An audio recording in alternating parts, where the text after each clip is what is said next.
สุขล้นทันใดมีพระธรรมนำชัยเป็นหลักน้อมนำแนวทาง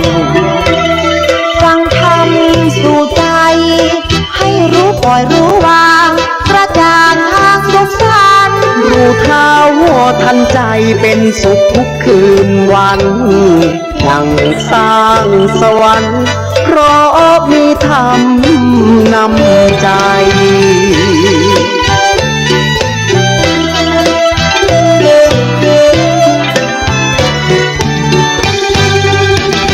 บรรณาการจากพระอาจารย์พระครูได้เผยแพร่ความรู้เชิดชูพระธรรมกระจ่างพระอาจารย์แก่นชี้ทางสว่างช่วยแนะนำแนวทางสว่างสงบร่มเย็นเชิญท่านมาฟังให้หายเศร้าโศกลำเค็ญร่มเย็นเพราะธรรมนำทางได้ข้อคิดแห่งพินิจพบแสงสว่างพระธรรมนำทางและพระธรรมนำใจ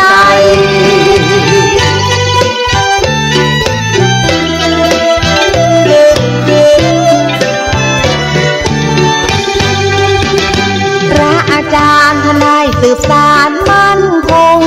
พระครูประหลัดกิตติพงษ์มีจิตจำนงกล้าแก่วัดสันขยอมอำเภอสันทรายเผยแพร่อุโบสถไม้สักงามแท้และดูเป็นทรงล้านนาธรรมะสู่ใจ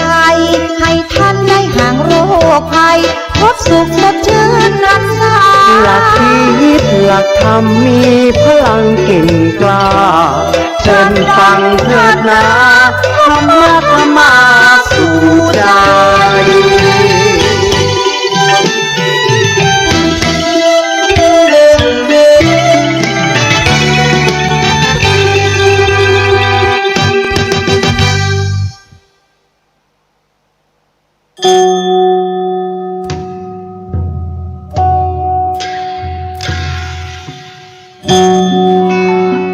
ขอนอบน้อมแด่พระรัตนตรัยแล้วน้อมใจสู่ปวงชนเสียงธรรมอันเลิศล้นสาธุชนจงสาธุการธรรมเทศนาชาดกตำนานเรื่องเล่าขานสาระอันดีธรรมะสู่ใจรายการนี้ทุกบทตอนมีศีลธรรมนำใจพระครูประหลัดกิตติพงษ์กิตติโสภโนทานเล่าขานไขทุกยิดทั่วทั่วไทยได้ยินไปให้ยินดีเจริญธรรมทั่วธรณีเจริญดีทั่วถึงกันพระพุทธศาสตร์และวัฒนธรรมอันวิเศษสันนิรันดรเถิดสาธุสาธ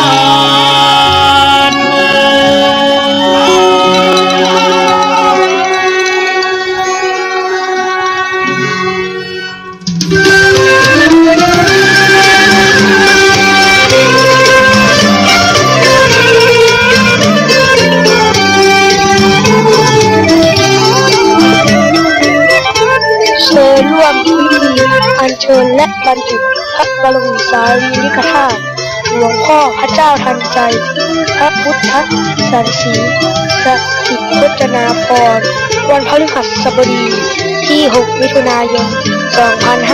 2567 เวลา 16:09 นาทีพิธีอัญเชิญพระบรมสารีริกธาตุสู่วัดสังขยอมสาธยายมนต์สมโภชวันศุกร์ที่ 7 มิถุนายน 2567 เวลา 9:39 นาทีเจริญพระพุทธมนต์พิธีบรรจุพระเนตรพระอุณาโลมพระบรมสารีริกธาตุจิโมลีจึงขอเชิญร่วมพิธีดังกล่าวขอบคุณครับ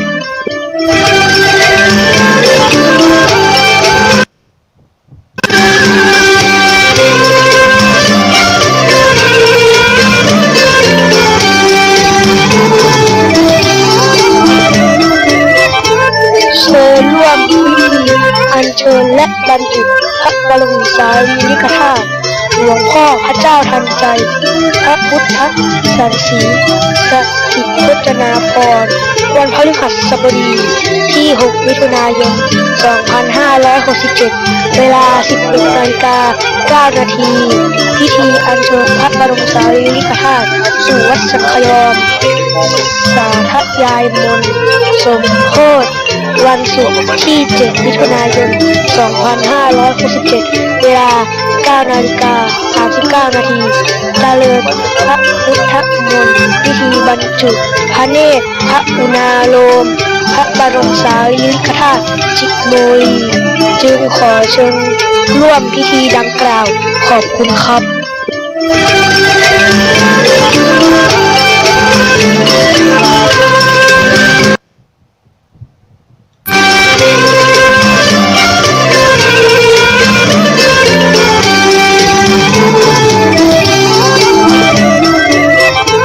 เชิญร่วมพิธีอัญเชิญและบรรจุพระบรมสารีริกธาตุหลวงพ่อพระเจ้าทันใจพระพุทธสันสีสถิตพจนาภรณ์วันพฤหัสบดีที่ 6 มิถุนายน 2567 เวลา 16:09 นาทีพิธีอัญเชิญพระบรมสารีริกธาตุสู่วัดสังขยอมสาธยายมนต์สมโภชวันศุกร์ที่ 7 มิถุนายน 2567 เวลา 9:39 นาทีเจริญพระพุทธมนต์พิธีบรรจุพระเนตรพระอุณาโลมพระบรมสารีริกธาตุจิโมลีจึงขอเชิญร่วมพิธีดังกล่าวขอบคุณครับ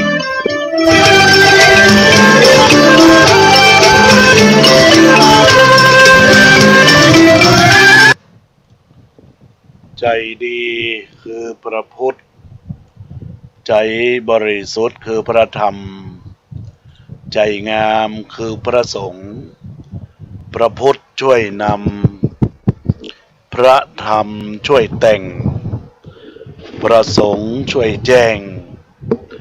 เรา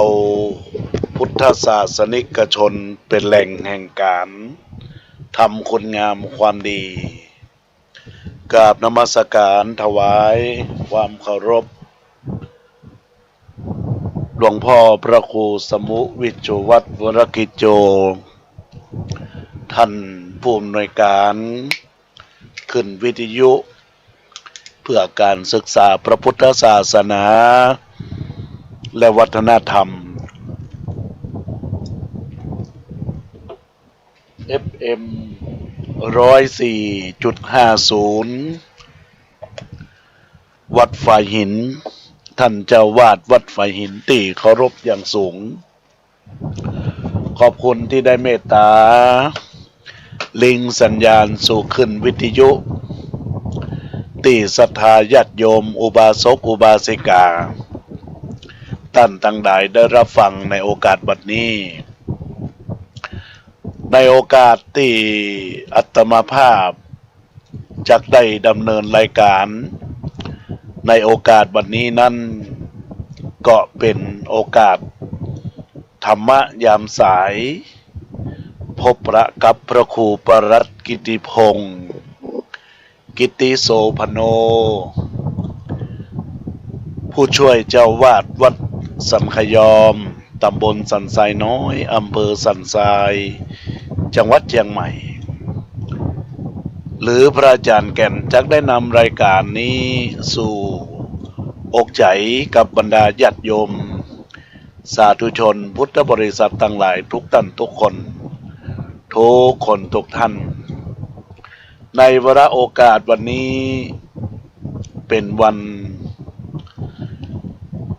ที่ได้ดำเนินรายการธรรมะห่วงเวลา9 โมงถึง 10 โมง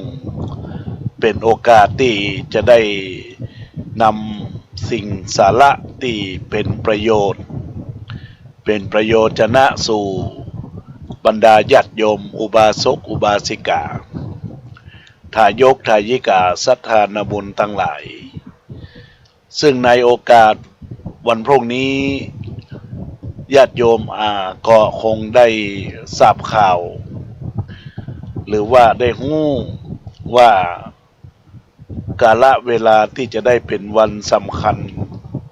ในทางพระพุทธศาสนานั้นได้ดำเนินการมาโดยเฉพาะแล้วก็คงทราบกันว่าเป็นวันวิสาขบูชาเป็นวันสำคัญของโลก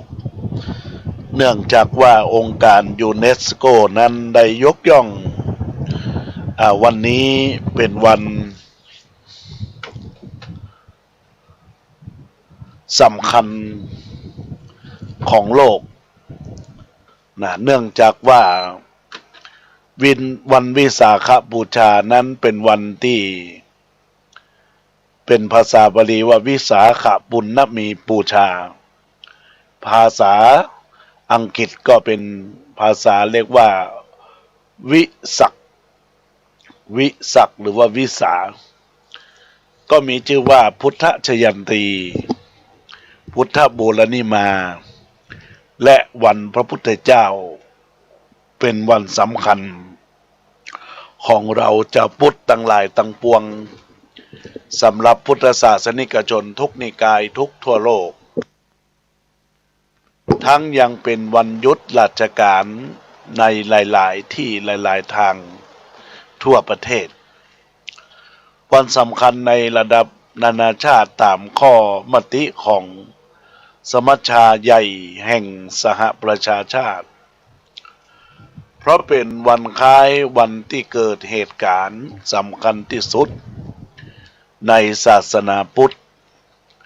ก็มี3เหตุการณ์ที่เกิดขึ้นในญาติโยมและท่านทั้งหลาย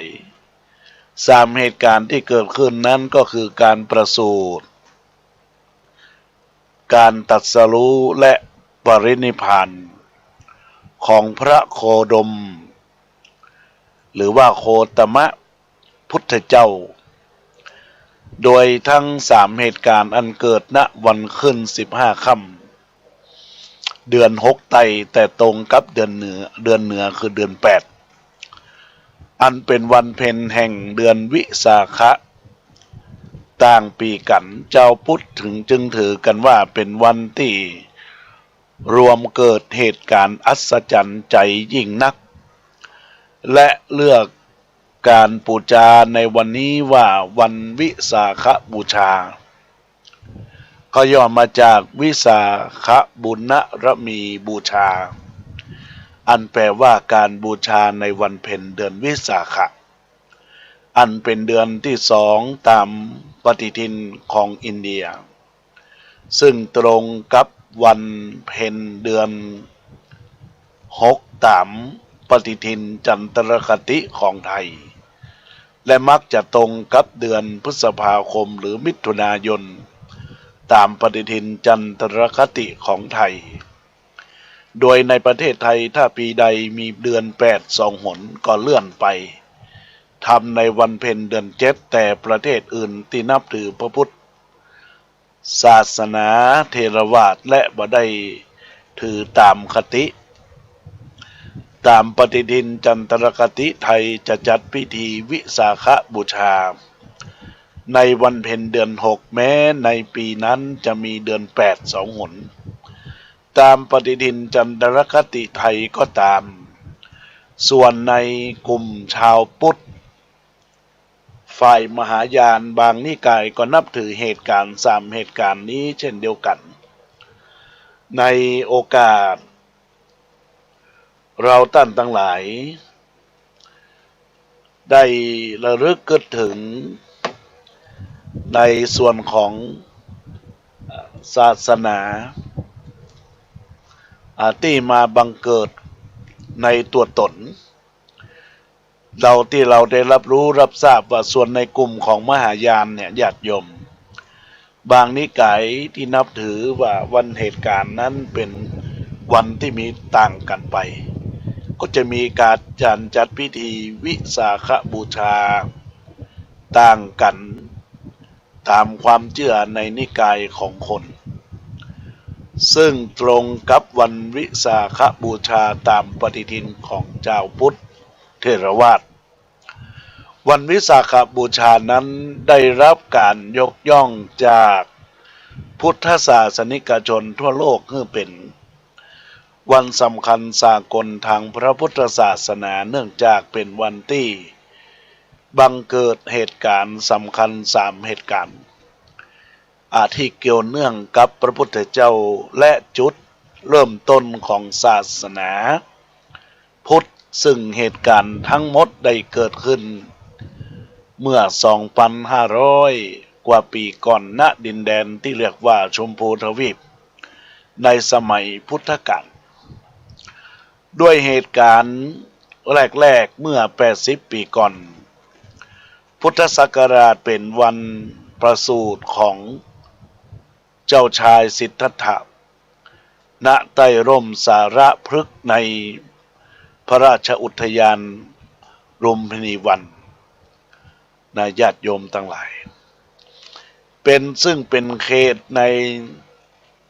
ประเทศเนปาลในปัจจุบันและเหตุการณ์ต่อมาเมื่อ45ปีก่อนนั้นก่อนที่จะเป็นพุทธศักราชเป็นวันที่เจ้าชายสิทธัตถะได้บรรลุพระสัมมาสัมโพธิญาณตรัสรู้เป็นองค์สมเด็จพระพุทธเจ้าณใต้ร่มโพพฤกษ์ริมฝั่งแม่น้ำเนรัญชลาตำบลอุรุเวลาเสนานิคม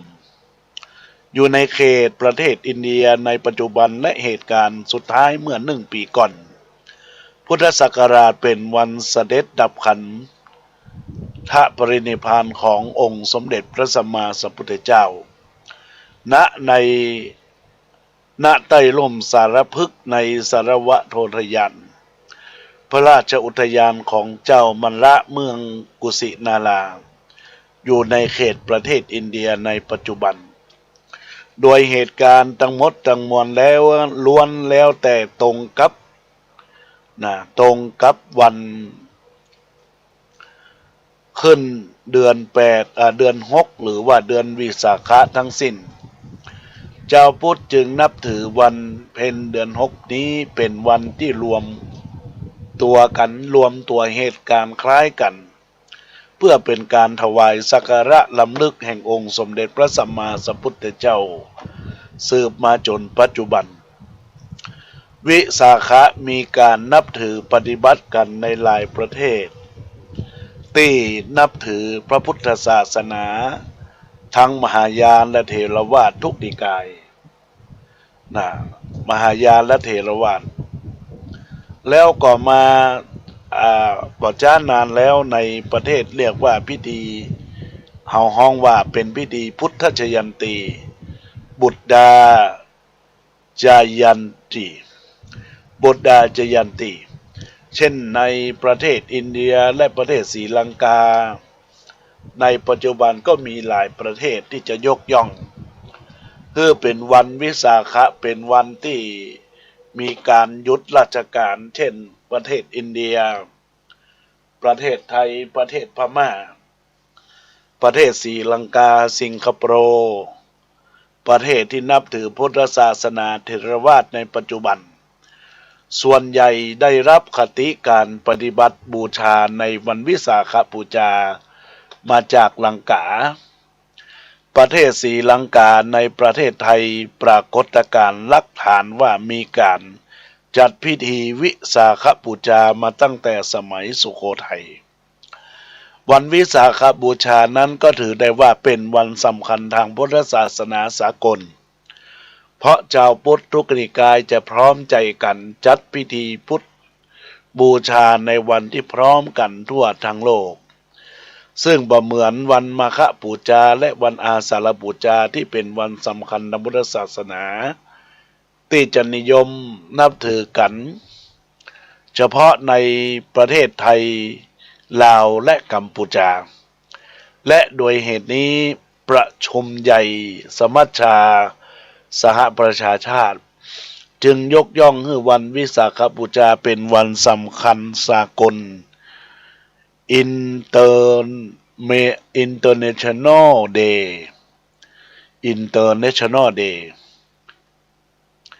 ตามข้อมติสมัชชาใหญ่แห่งสหประชาชาติ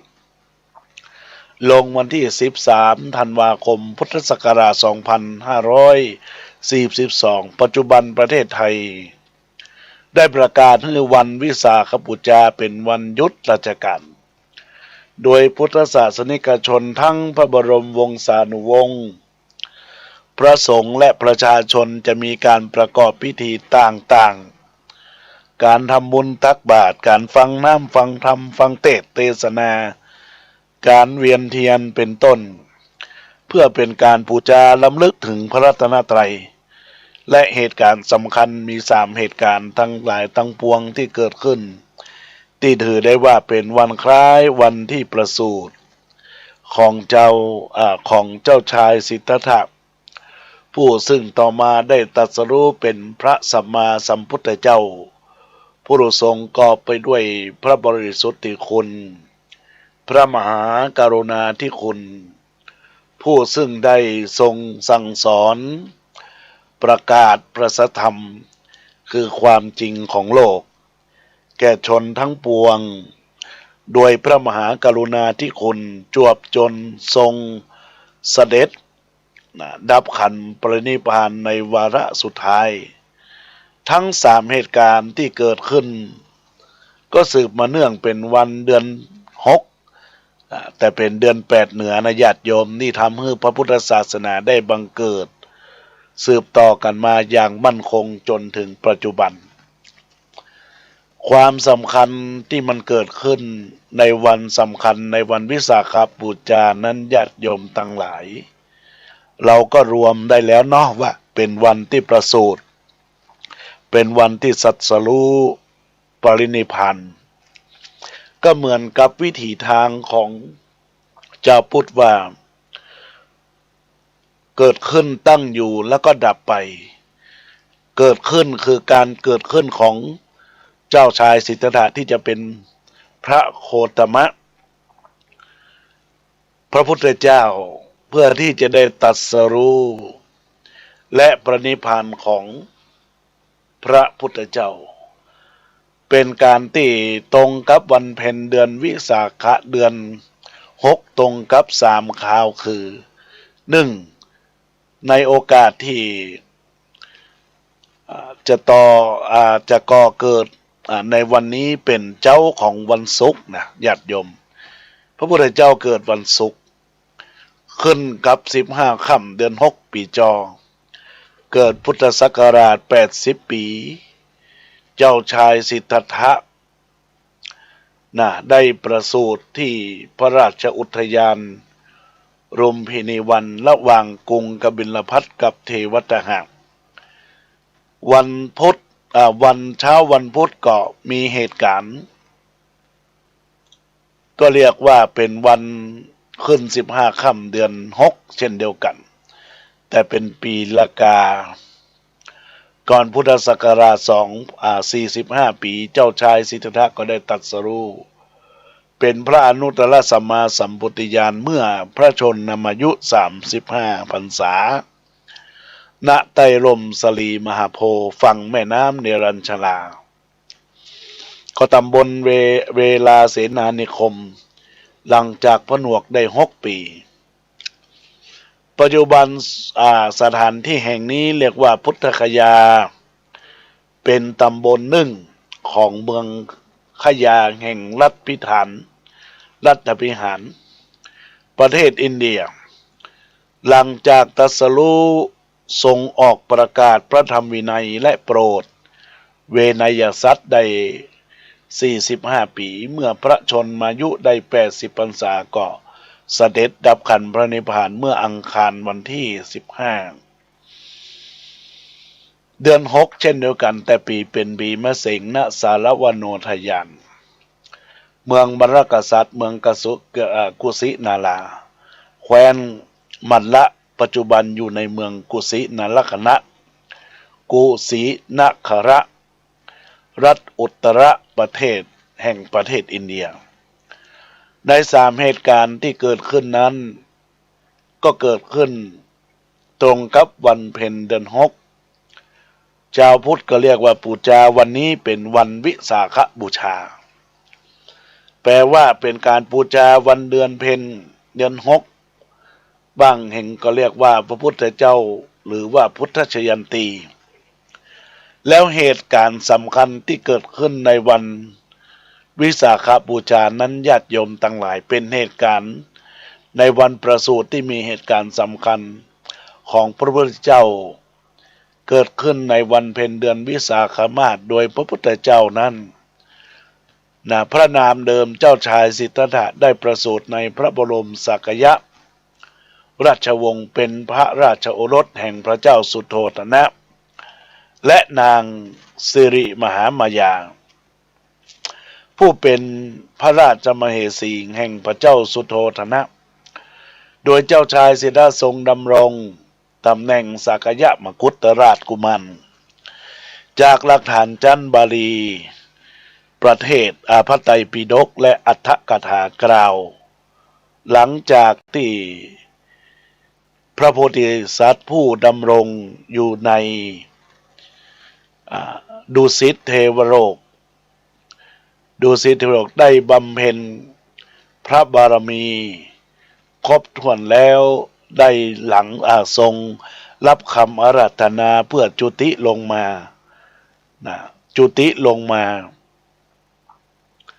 ตรัสรู้เป็นพระสัมมาสัมพุทธเจ้าพระโพธิสัตว์จึงได้จุติสวรรค์จันดาวดึงส์ลงมาสู่พระครรภ์ของนางสิริมหามายาเมื่อเวลาใกล้ลุ่งวันพฤหัสขึ้น15 ค่ำเดือน 6 ปีละกาก่อนพุทธศักราช80 ปีเมื่อพระนางสิริมหามายาทรงพระครรภ์ครบถ้วนทศมาศ10 เดือนในวันเพ็ญเดือนวิสาขมาตรงกับวันศุกร์ขึ้น15 ค่ำเดือน 6ก่อนพุทธศักราช80 ปีพระองค์ก็มีพระราชประสงค์ที่จะเสด็จพระราชดำเนินกลับไปประสูติพระราชบุตรยังเมืองเทวตหะอันเป็นเมืองบ้านเกิดของพระองค์แต่คณะเสด็จพระราชดำเนินได้เพียงกลางทางหรือภายในพระราชอนุทยานลุมพินีวันซึ่งตั้งอยู่ระหว่างเมืองกบิลพัสและเมืองเทวตหะต่อกันพระองค์เกิดพระฉวนพระขันจะประสูติอมาตย์ผู้ตามเสด็จจึงจัดร่มไม้สาระถวายพระนางจึงประสูติและพระโอรสณใต้ร่มไม้สาระนั้นด้วยคณะประสูติพระนางประทับยืนพระหัตถ์ทรงจับกิ่งสาระไว้เมื่อพระโพธิสัตว์ประสูติแล้วโดยอาการที่พระบาทออกจากพระครรภ์ก่อนพระโพธิสัตว์ก็ได้ทรงดำเนินไปได้7 เก่าและได้ทรงเปล่งอาสะพิวัตอาสวาทวาจาว่าความเป็นผู้สูงสุดว่า เรานี่เป็นผู้เลิศแห่งโลกเราเป็นผู้เจริญที่สุดแห่งโลกเราเป็นผู้ประเสริฐที่สุดแห่งโลกชาตินี้เป็นชาติสุดท้ายบัดนี้พบใหม่ย่อมมามีด้วยการทรงเป่งอาสพิวาจาเป็นอัศจรรย์นี้นับเป็นบุพนิมิตแห่งพระบรมโพธิญาณที่เจ้าชายน้อยผู้เป็นพระบรมโพธิสัตว์จึงได้ตรัสรู้เป็นพระสัมมาสัมพุทธเจ้าในการอีกบัดนั้นเมื่อมีเหตุการณ์ตรัสรู้พระบรมสัมมาสัมพุทธเจ้าสัมโพธิญาณของเจ้าชายสิทธัตถะนี้ก็เป็นเหตุการณ์สำคัญลำดับที่สองของพระพุทธเจ้าที่ได้เกิดในวันเพ็ญเดือนวิสาขมาสซึ่งเหตุการณ์นี้ถือได้ว่าเป็นเหตุการณ์ที่มีความสำคัญมากที่สุดของพระพุทธเจ้าและพระพุทธศาสนาโดยถือได้ว่าเป็นการเกิดที่สองของเจ้าชายสิทธัตถะคือครั้งแรกนั้นเพียงเกิดเป็นมนุษย์แต่มีการตรัสรู้นี้ถือว่าเป็นการเกิดใหม่อีกครั้งเป็นการเกิดที่หาได้ยากเป็นการเกิดที่สมบูรณ์พร้อมด้วยอริยผลรู้แจ้งซึ่งสัพพกิเลสตั้งหลายตั้งปวงหลุดพ้นจากแห่งมารคือทุกข์และสุขตั้งหลายได้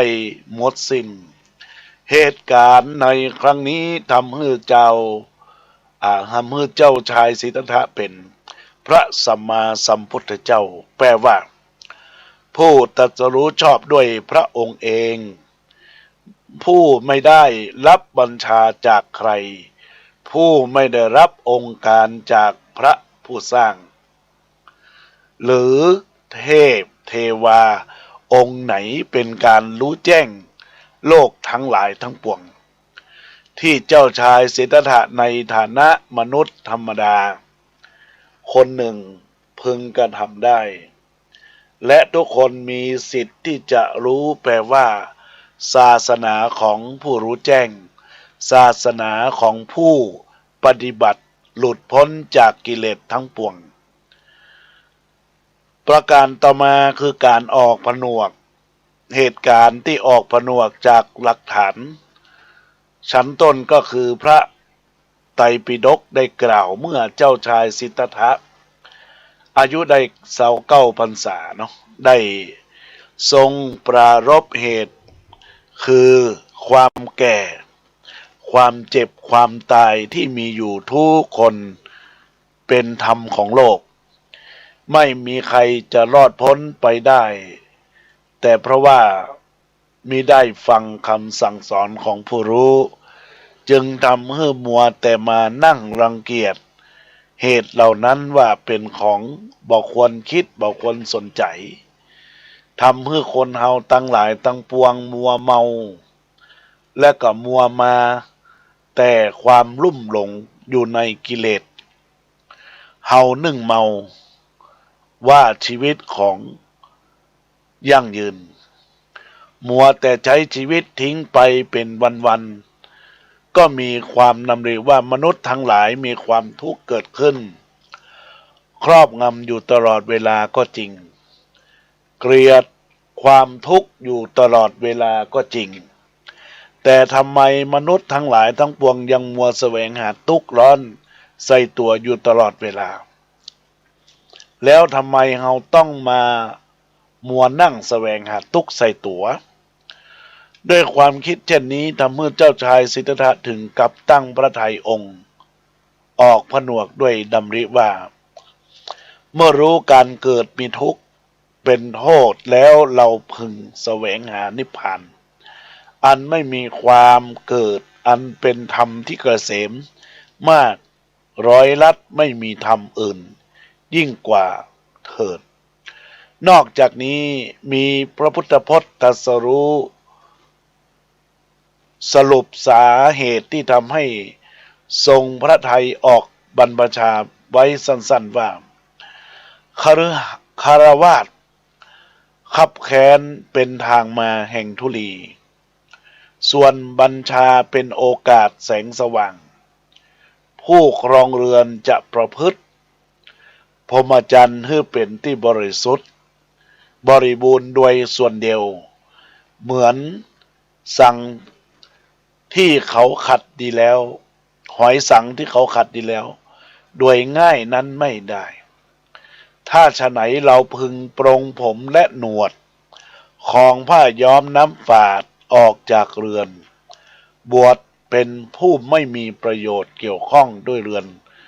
เกิดด้วยเหตุดังกล่าวทั้งหลายพระองค์ก็ทรงตั้งพระทัยเครื่องออกผนวก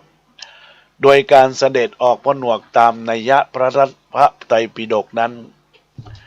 มิได้ทรงหนีออกจากพระราชวัง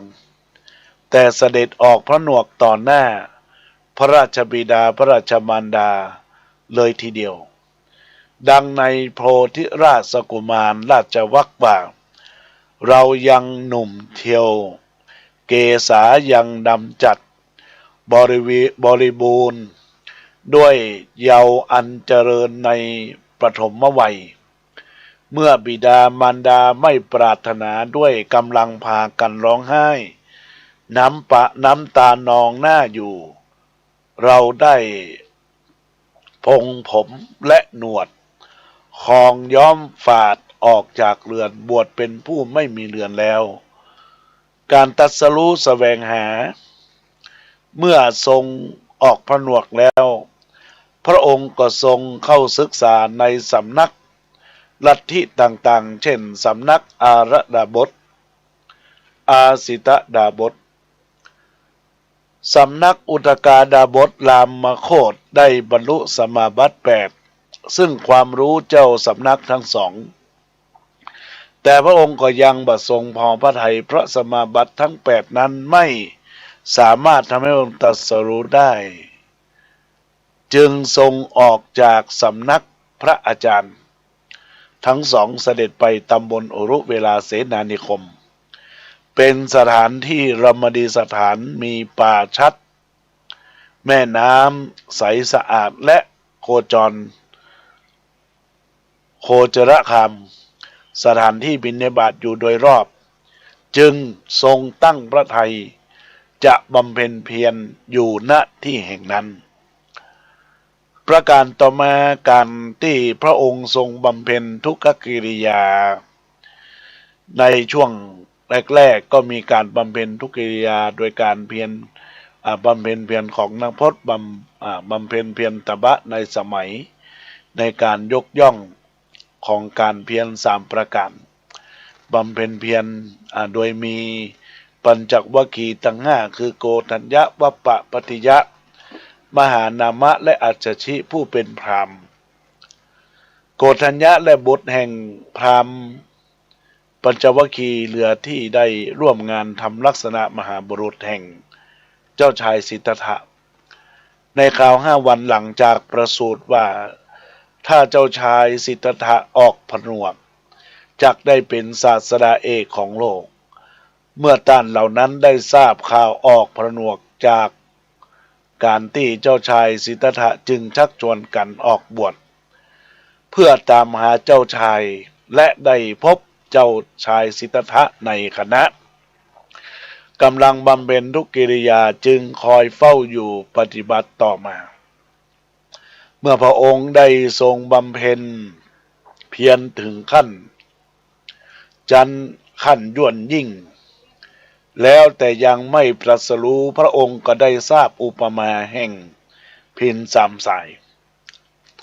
ว่าการปฏิบัติแห่งเช่นนี้เป็นหนทางอันสูงตรงเกินไปจึงได้ละทุกกิริยาเสียหลังจากนั้นก็หันกลับมาเสวยอาหาร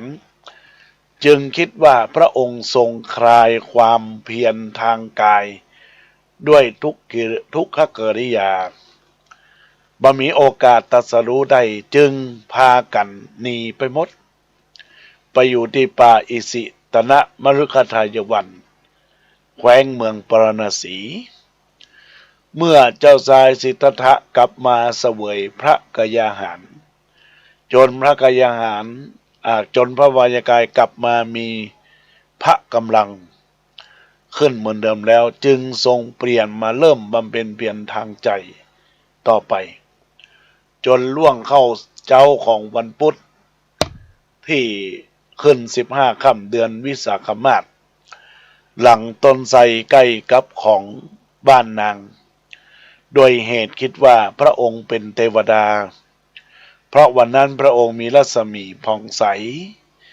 จนเมื่อทรงรับเสวยเข้ามัทุปยาตแล้วจึงได้ทรงนำถาดทองคำไปอธิษฐานลอยในแม่น้ำเนรัญชลาจวบจนเวลาเย็นได้ทรงรับถวายยาคายากุสะอยู่8 กำจากนายโสตทิยพราหมณ์ทรงนำไปปูลาดเป็นโพธิปลังก์ในใต้ต้นอสัตพฤกษ์หลังจากที่การตรัสรู้จึงได้ชื่อว่าเป็นการที่เกิดขึ้นจากต้นพระสลีมหาโพธิ์หรือต้นโพต้นหนึ่งริมฝั่งน้ำเนรัญชลาพินพระพักตร์ไปต่างทิศตะวันออกหันประเลิกทางหันพระปฐมฤกษ์หลังเนี่ยหันหลังเนี่ยญาติโยมไปลำดับต้นพระสลีมหาโพธิ์ก็ทรงอธิษฐานในพระทัยว่าหนังเอ็นกระดูกจักไม่เหลืออยู่เนื้อและเลือดในสรีระจักเหือดแห้งไปก็ตามทีเมื่อยังไม่รู้ไม่บรรลุธรรมหรือประโยชน์อันใดบุคคลจะรู้ได้ด้วยกำลังของบุรุษการตรัสรู้ด้วยความเพียรของบุรุษมนุษย์ด้วยการบักบั่นของบุรุษแล้วจักยุดความเพียรนั้นเสียเป็นไม่ดีไม่มีเลยจากนั้นก็มีพญามารยกพลเสนามารประจนพระองค์ก็ทรงต่อสู้ด้วยกันพระ10 บารมี10 ทัศกล่าวในแง่ธรรมาธิฐานทรงต่อสู้กับกิเลสภายในใจจนทรงเอาชนะได้ด้วยพระบารมีด้วยพระบารมีโดยความยากลำบากในการบำเพ็ญความดีทั้งปวงอันทรงได้สั่งสมมาตลอดแต่ครั้งเป็นพระโพธิสัตว์ทรงต่อสู้จนพญามารพ่ายแพ้ไปตอนพระอาทิตย์จะตกแล้วพระองค์ก็จึงทรงเริ่มเจริญสมถภาวนาทำจิตใจให้เป็นสมาธิจนบรรลุปฐมฌานทุติยฌานตติยฌานและจตุตฌานตามลำดับและทรงทำให้ฌานอันเป็นองค์แห่งปัญญา3 ประการเกิดขึ้นในยาม3 ยามปฐมยามทรงบรรลุความสามารถระลึกชาติได้มัชฌิมยามทรงบรรลุการรู้ตายการเกิดของสัตว์ทั้งปวงอีกนัยยะแห่งว่าทิพยจักษุญาณตาทิพย์ปัจฉิมยามพระองค์ได้ทรงพิจารณาปฏิจจสมุปบาททำอาศัยซึ่งกันและกันเกิดขึ้นเป็นเหตุผลของกันและกันต่อเสมือนกับลูกโซ่จนได้รู้แจ้งซึ่งพระอริยสัจธรรมเจ้า4 ประการอันเป็นประกอบไปด้วยทุกข์สมุทัยนิโรธมรรคสภาวะทุกข์ก็คือสภาวะที่ตนบ่ได้หาได้ยากบ่สบายอกบ่สบายใจสาเหตุที่เกิดจากความทุกข์เป็นปัญหาที่เกิดทุกข์เป็นสาเหตุก็จะต้องหาจุดมุ่งหมายแห่งการแก้ไขก็คือการดับแล้วก็นำไปสู่หนทางแห่งการนำลูกแก้ไขปัญหาเพื่อสำเร็จเสร็จสิ้นลงไปบรรดาญาติโยมสาธุชนทั้งหลาย เมื่อมีการตรัสรู้แล้วพระองค์ก็เผยแผ่พระธรรมคำสอนนานถึง45 พรรษาหลังจากนั้นพระองค์ก็เข้าสู่การเสด็จดับขันธ์พระนันโดยทรงปลงพระชนมายุสังขารของพระองค์ในการที่เผยแพร่พระธรรมคำสอนพระองค์ก็เน้นไม่มีอายุพรรษาถึง80 พรรษาพระวรากชราภาพเสมือนคนทั่วไปพระองค์ก็ตรัสว่าศาสนาของพระองค์ได้ทรงตั้งมั่นทรงทำหน้าที่แห่งพระพุทธเจ้าบริบูรณ์แล้วในเวลา3 เดือนก่อนจะเสด็จดับขันธ์ปรินิพพานขณะพระองค์ประทับอยู่ในปาวราเจดีย์กุตาคารสาราปามาวันเป็นเมืองเวสาลีได้ตัดอภิญญาเทศิธรรมแก่ภิกษุทั้งหลายทั้งปวงแล้วพระองค์ก็ทรงทำการปรงพระชนมายุพรรษาสังขารได้กล่าวด้วยว่าภิกษุทั้งหลายบัดนี้เราจักเตือนท่านทั้งหลายสังขารทั้งหลายมีความเสื่อมไปเป็นธรรมดาตถาคตจักปรินิพพานด้วยการล่วงการไปแห่ง3 เดือนจากนี้ไปหลังจากนั้นพระองค์ก็มีการเดินทางไปณเมืองกุสินาราณการที่เสด็จนั้นก็เสด็จไปถึงพระราชอุทยานมรกษัตริย์โดยมีการประทับในปรางนอนหรือว่าสีหสายญาติพระก็ได้เห็นทิศทางเหนือได้เกิดอัศจรรย์ดอกกระพิดอกพิษล่วงโปรยสรีระดอกมณฑารพจุพรไม้จันทร์ตกลงดนตรีทิพย์บรรเลงขึ้นบูชาแก่พระพุทธเจ้าเทวดาทั้งโลกกฐาตุได้มาประชุมกันเพื่อเห็นพระพุทธเจ้าองค์คำควรเสียใจด้วยอาการต่างๆพระองค์ก็ประทานโอวาทให้แก่พระอานนท์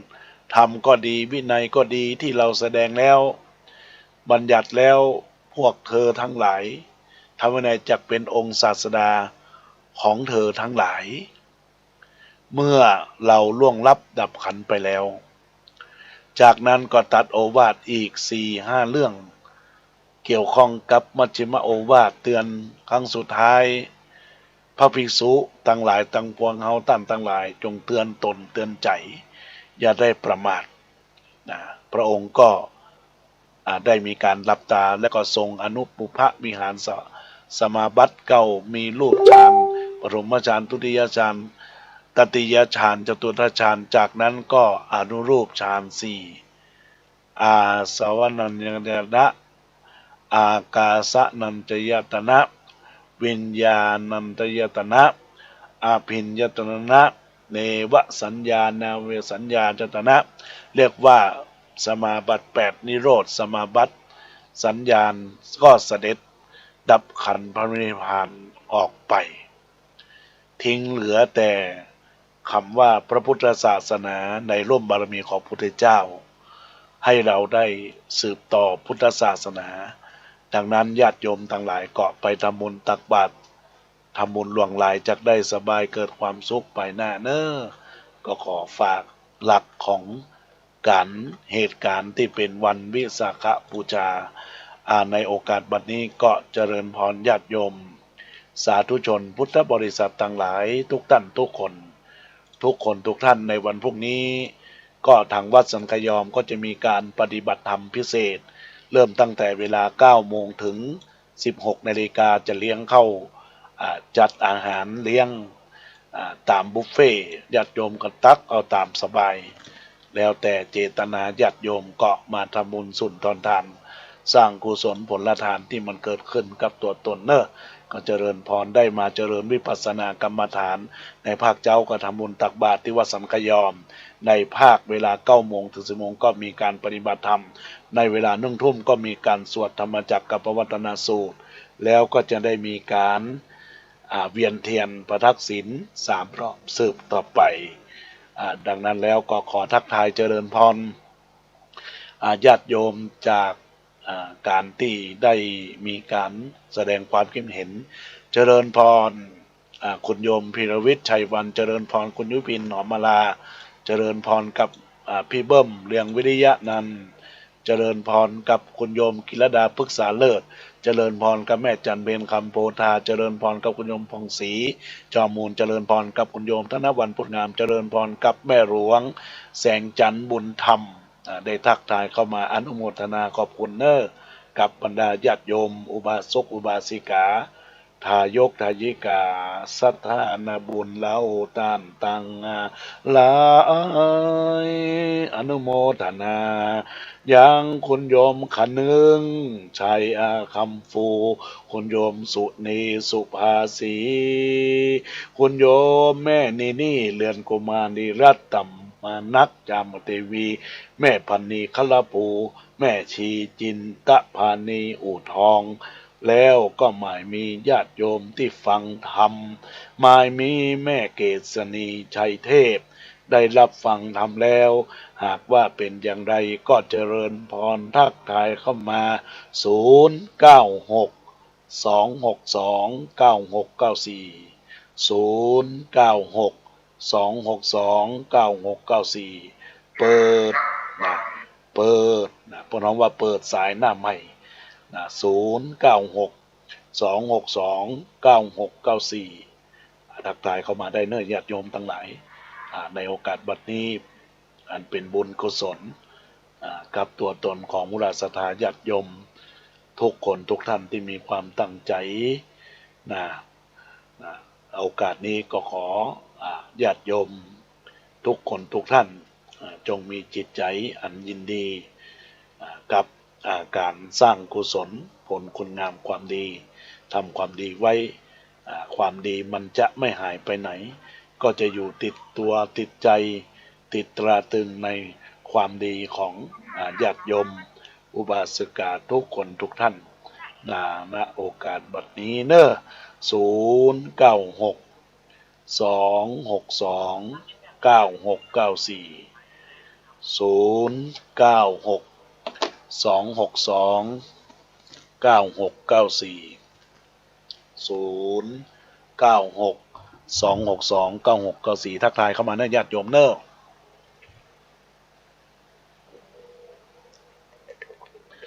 ในโอกาสนี้สายแรกที่เข้ามา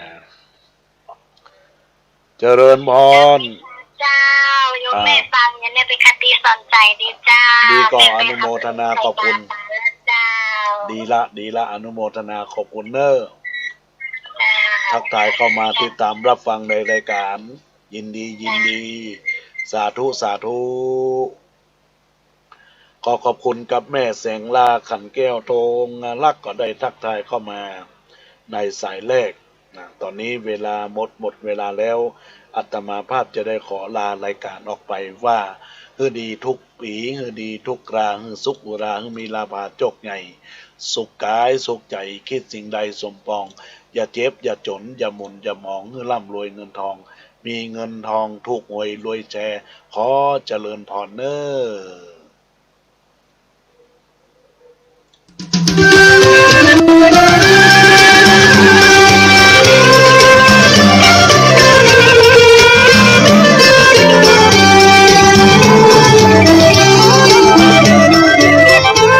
เชิญร่วมพิธีอัญเชิญและบรรจุพระบรมสารีริกธาตุหลวงพ่อพระเจ้าทันใจพระพุทธสันสีสถิตพจนาภรณ์วันพฤหัสบดีที่ 6 มิถุนายน 2567 เวลา 11:09 นาทีพิธีอัญเชิญพระบรมสารีริกธาตุสู่วัดสังฆยอมสาธยายมนต์สมโภชวันศุกร์ที่ 7 มิถุนายน 2567 เวลา 9:39 นาทีเจริญพระพุทธมนต์พิธีบรรจุพระเนตรพระอุณาโลมพระบรมสารีริกธาตุจิตโมลีจึงขอเชิญร่วมพิธีดังกล่าวขอบคุณครับ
ระคุณต่อวัดทุกรูปทุกท่านในโอกาสเดียวกันนี้ได้จัดงานทำบุญอายุวัฒนมงคลครบ6 รอบ 72 ปี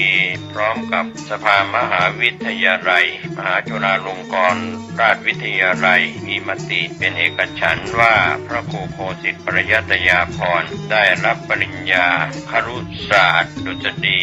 บัณฑิตกิตติมศักดิ์สาขาวิชาพุทธบริหารการศึกษาซึ่งได้รับปริญญาบัตรจากสมเด็จพระอริยวงศาคณาจารย์สมเด็จพระสังฆราชสกลมหาสังฆปรินายกณมจร.วังน้อยจังหวัดพระนครศรีอยุธยาเมื่อวันที่ 10 ธันวาคม พุทธศักราช 2566 กำหนดการดังนี้วันเสาร์ที่ 25 พฤษภาคม 16:30 นาทีคณะศรัทธาและสาธุชนพร้อมกันณวิหารวัดป่าแดงมหาวิหาร 17 นาฬิกาผ่านจุดธูปเทียนบูชาพระรัตนตรัยสมาทานเบญจศีลพระสงฆ์สวดพระพุทธมนต์ทอดผ้าบังสุกุลพระสงฆ์พิจารณาผ้าบังสุกุลพระสงฆ์อนุโมทนาเจริญจิตตภาวนาแผ่เมตตาเป็นเสร็จพิธีวันอาทิตย์ที่ 26 พฤษภาคม 9 นาฬิกาคณะศรัทธาและสาธุชนพร้อมกันณวิหารวัดป่าแดงมหาวิหารเวลา 9:19 นาทีพระครูโคสิทธิ์ปริยัตยาภรณ์จุดธูปเทียนบูชาพระรัตนตรัยสมาทานเบญจศีลเจ้าหน้าที่อ่านประกาศเกียรติคุณปริญญาครุศาสตร์ดุษฎีบัณฑิตกิตติมศักดิ์สาขาวิชาพุทธบริหารการศึกษาพระสงฆ์เจริญชัยมงคลคาถาถวายสักการะ 9:39 นาทีพระสงฆ์ทรงสมณศักดิ์เจริญพุทธมนต์สืบชะตามอบทุนการศึกษาแก่พระภิกษุสามเณรถวายสังฆทานถวายจตุปัจจัยทายทานแด่พระสงฆ์ประธานสงฆ์กล่าวสัมโมทนียกถาพระสงฆ์อนุโมทนาพระครูโคสิทธิ์ปริยัตยาภรณ์เจ้าอาวาสวัดป่าแดงมหาวิหารเจ้าคณะตำบลสุเทพเขต 1กล่าวอนุโมทนาขอบคุณเจริญจิตตภาวนาแผ่เมตตาเป็นเสร็จพิธีขอเชิญผู้ใจบุญร่วมทำบุญเป็นเจ้าภาพทายทานผ้าไตรโรงทานน้ำดื่มติดต่อได้ที่ 0818815690 หรือ 0806803005 หรือร่วมทำบุญผ่านบัญชีธนาคารกรุงไทยสาขาถนนสุเทพเลขที่บัญชีวัดป่าแดงมหาวิหาร 521-064-7501 ก็เป็นการร่วมงานทำบุญวันกตัญญูของวัดป่าแดงมหาวิหารตำบลสุเทพอำเภอเมืองเชียงใหม่จังหวัดเชียงใหม่วันเสาร์ที่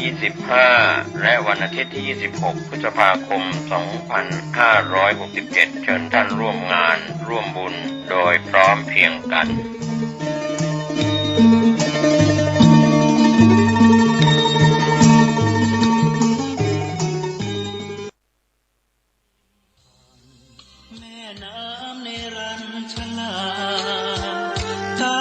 เงามหาพฤกษ์โพต้นใหญ่พระโพธิสัตว์ทรงตรัสว่าขอเชิญร่วมปฏิบัติธรรมบวชชีพราหมณ์เนคขมะแบบบากโกนหัวในวาระโอกาสวันวิสาขบูชาเนื่องจากวันคล้ายวันที่เกิดเหตุการณ์สำคัญที่สุดในพระพุทธศาสนา3 เหตุการณ์ได้แก่การประสูติตรัสรู้และปรินิพพานของพระบรมศาสดาสมณโคดมสัมมาสัมพุทธเจ้าเกิดขึ้นทั้ง3 เหตุการณ์ตรงกันณวันขึ้น15 ค่ำเดือน 6หรือวันเพ็ญแห่งเดือนวิสาขะแต่ต่างปีกันดังนั้น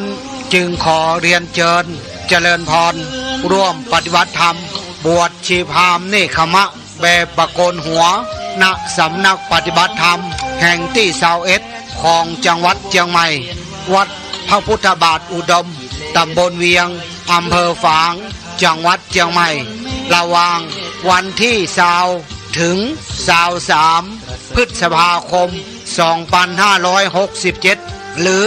บวชชีพราหมณ์เนคขมะบ่ได้ก็สามารถไปร่วมทำวัดเย็นได้หรือจะร่วมเป็นเจ้าภาพน้ำปานะข้าวต้มตอนเช้าถวายอาหารเพลติดต่อโดยตรง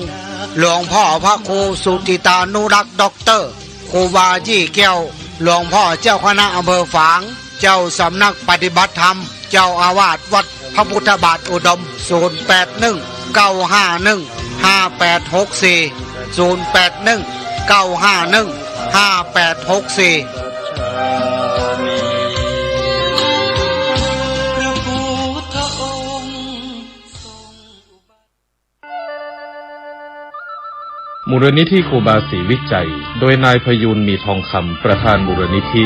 ขอเชิญชวนใจไทยที่มีความเลื่อมใสในพระพุทธศาสนา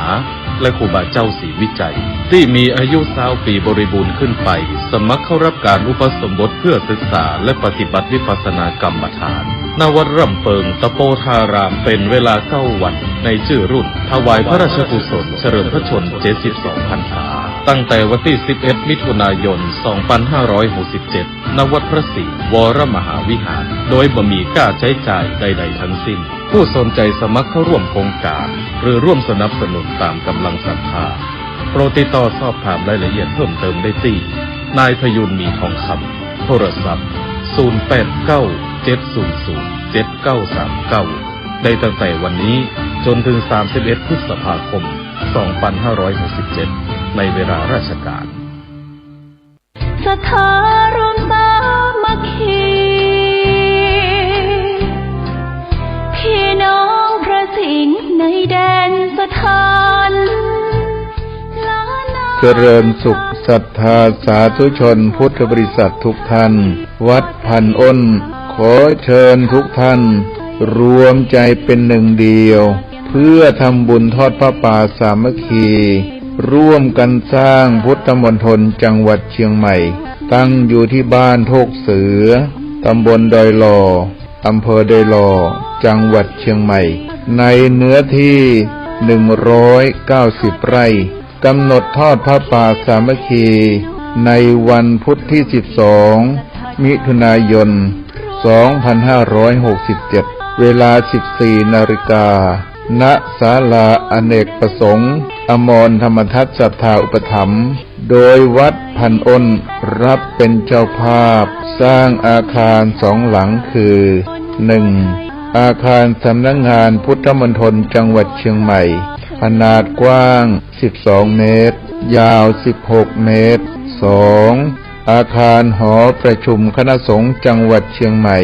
ขนาดกว้าง12 เมตรยาว28 เมตรใช้งบในการก่อสร้าง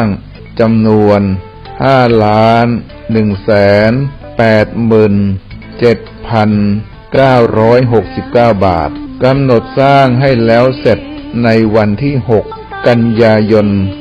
2567 นี้จึงเจริญพรขอเชิญศรัทธาสาธุชนทุกท่านร่วมกันทำบุญคนละเล็กคนละน้อยเพื่อให้อาคารทั้ง2 หลังนี้แล้วเสร็จตามเวลาที่กำหนดขออนุโมทนาสาธุการในกุศลเจตนาของทุกท่านไว้ในโอกาสนี้ขอเจริญพรสาธุชนทั่วไทยเข้ามาทำบุญรวมทอดผ้าป่าเชิญมาที่วัดพันอ้น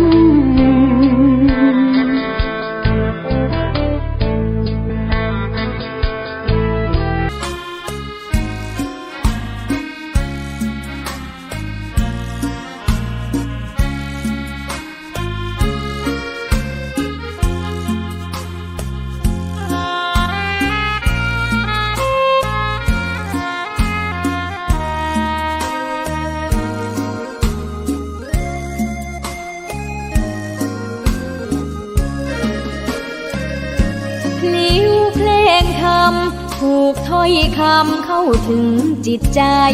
ฟังรายการวิทยุเสียงใสส่งถึงใจไปสู่ปลายนาสารธรรมน้อมนำมองพระศาสดาบอกผู้คนทั่วลาหันมาเข้าวัดฟังธรรมคลื่นเสียงนี้เป็นคลื่นธรรมะ จากใจส่งถึงบ้านไกลบ้านไกลฟังได้สุขใจล้ำยามดึกดื่นค่ำคืนมีงานต้องทำเป็นคลื่นสารธรรมเน้นย้ำธรรมะเพื่อนใจ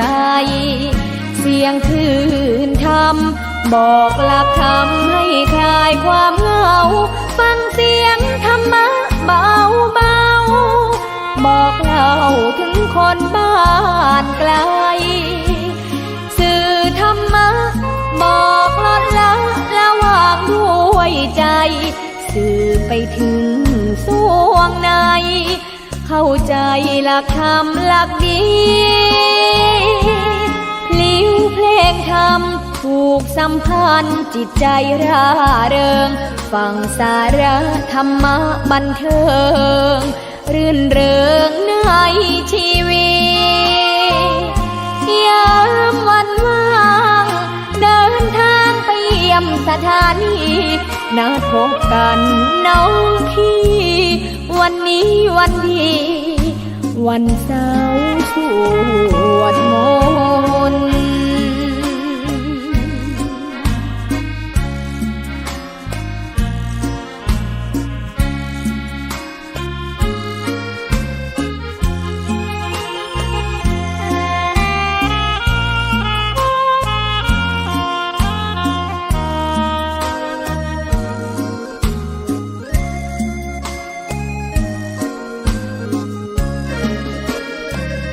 สียงคลื่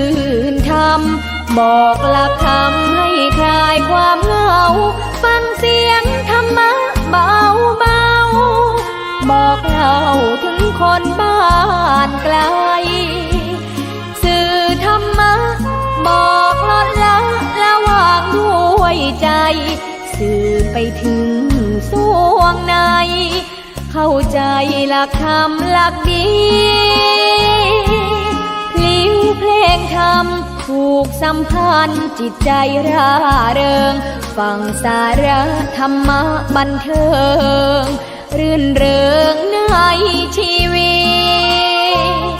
ตยามวันว่างเดินทางไปเยี่ยมสถานีนัดพบกันน้องพี่วันนี้วันดีวันเสาร์สวดมนต์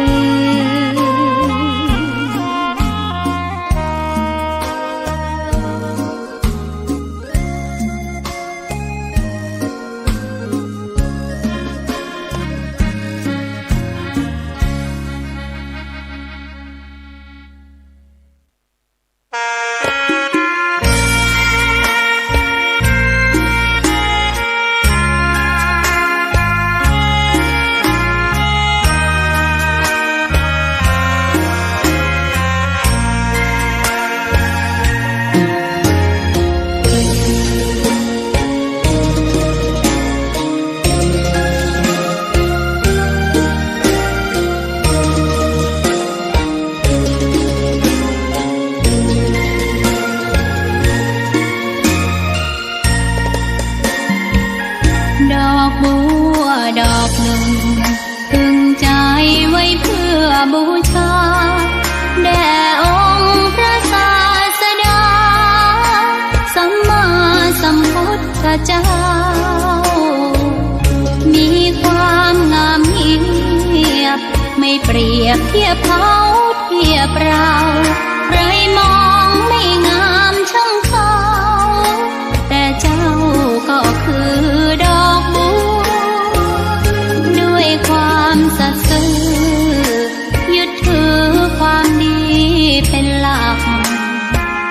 ใครรักไม่รักก็ไม่จมปลักมองมัวเมื่อโผล่พ้นน้ำก็เห็นความงาม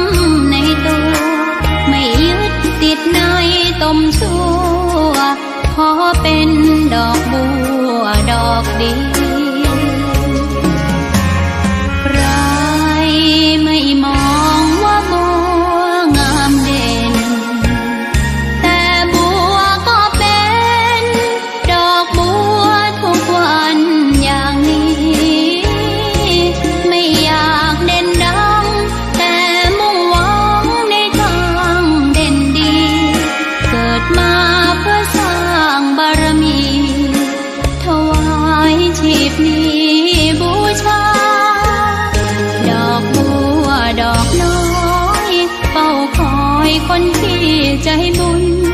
มาออกเอื้อเกื้อกูลรู้ค่าของบุญเก็บบัวขึ้นมาเพื่อสร้างความดีและเสริมบารมีดังว่าใช้ดอกบัวนี้บูชาพระสัมมาสัมพุทธ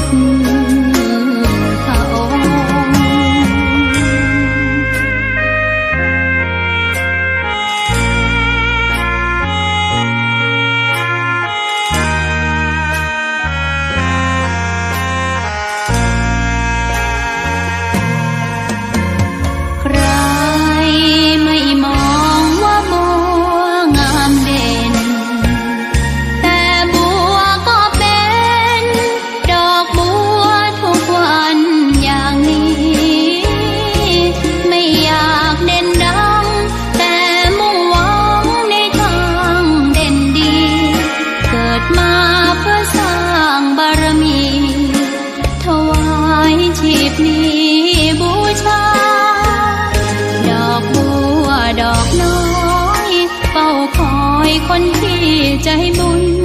มาออกเอื้อเกื้อกูลรู้ค่าของบุญเก็บบัวขึ้นมาเพื่อสร้างความดีและเสริมบารมีดังว่าใช้ดอกบัวนี้บูชาพระสัมมาสัมพุทธ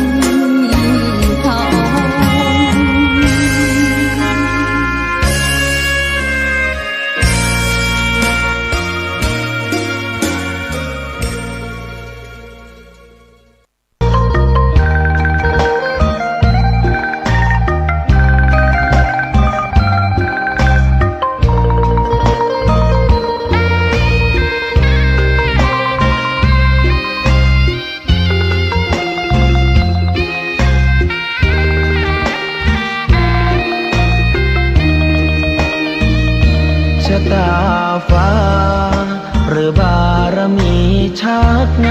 ำถึงอยู่แสนไกลล้ำพระธรรมไม่มีมองไม่ฟ้าเพียงดินยังทวินฝันไฟเข้าดงขมิ้นเมื่อใดอิ่มอกอิ่มใจเสมอสายทางคนดีใจน้อมอธิษฐานบารมีสิ่งดีที่ได้พบเจอเห็นชายผ้าเหลืองทุกวันฝันเพ้ออยากบวชจริงละเมอเข้าวัดบ้านคงเป็นบุญที่เคยเป็นทุนสร้างมารักผ้าเหลืองดังว่าปรารถนายึดมั่นอยากบวชทุกทีผ้าเหลืองผืนนี้ผูกพันอยู่ในใจทุกวันใฝ่ฝันถึงผ้าเหลืองกายวาจาใจสัญญาว่าไม่เสื่อมคลายหัวใจมุ่งหมายเนืองไม่มีอะไรมากันให้คุณคืนศรัทธาผ้าเหลืองบวชเป็นเรื่องใหญ่เราวันรอคอยเข้าโบสถ์ได้บวชเสียทีเป็นคนสุขเต็มที่ตามรอยความดีพระพุทธเจ้าไม่ลืมบุญคุณพ่อแม่การุณเลี้ยงเราผ้าเหลืองห่มกายคลายเศร้าพ่อเราแม่เราศรัทธาสุขใจจริงๆเป็นชายแต่หัวใจสิงพูดจริงทำจริงทุกคราทุกคืนทุกวันผ้าเหลืองพันผูกกายาโอ้น้อวาสนาพระธรรมนำพาชีวิต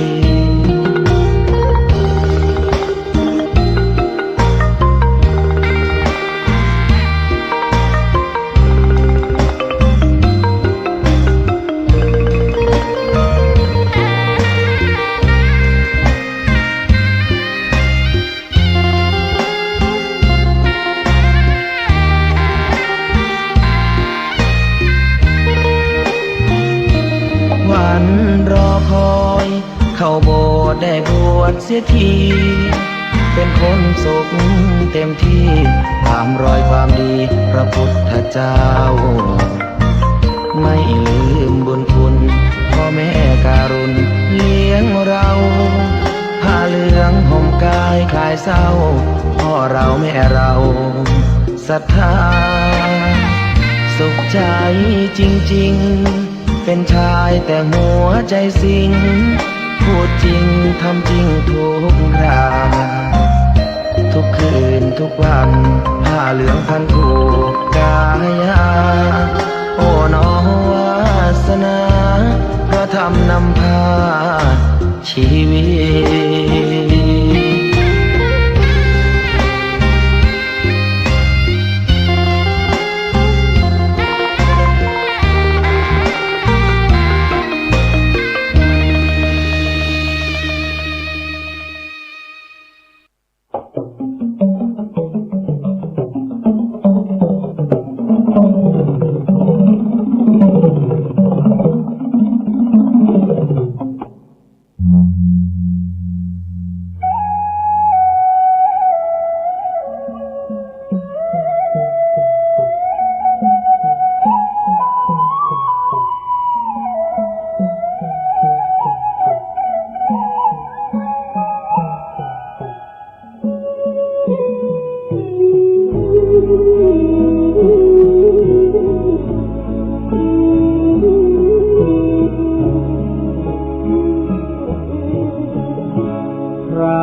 ฉันใด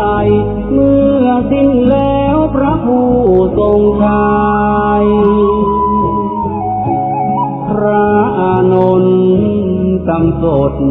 น้ำตานองหยดรินไหล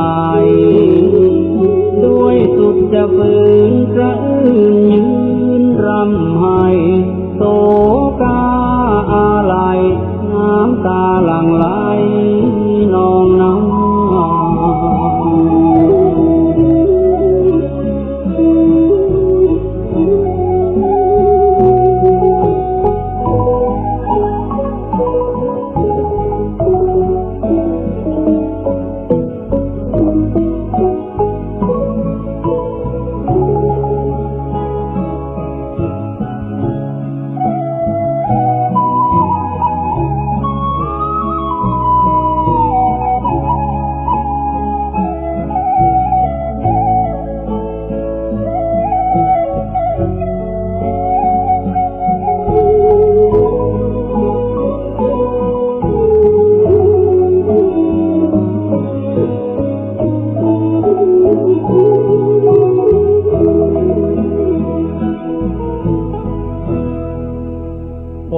พระโทศพลไม่เห็นอานนท์อยู่ในนั้นจึงตรัสถามว่าอานนท์ไปไหนกันพระภิกษุผู้รู้เหตุการณ์กราบทูลถวายไปว่าท่านพระอานนท์ไปแอบยืนรำให้ปูนปายน้ำตาเศร้าระทมมองไม่อกใจนั้นให้เววา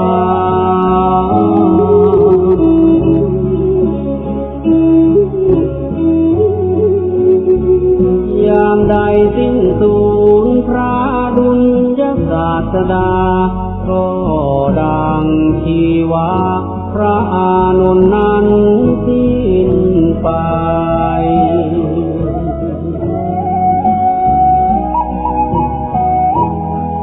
ทราบความดังนั้นพลันองค์พระทรงชัยให้ตามพระอานนท์มาใกล้แล้วย้ำทำให้ปลอบโยน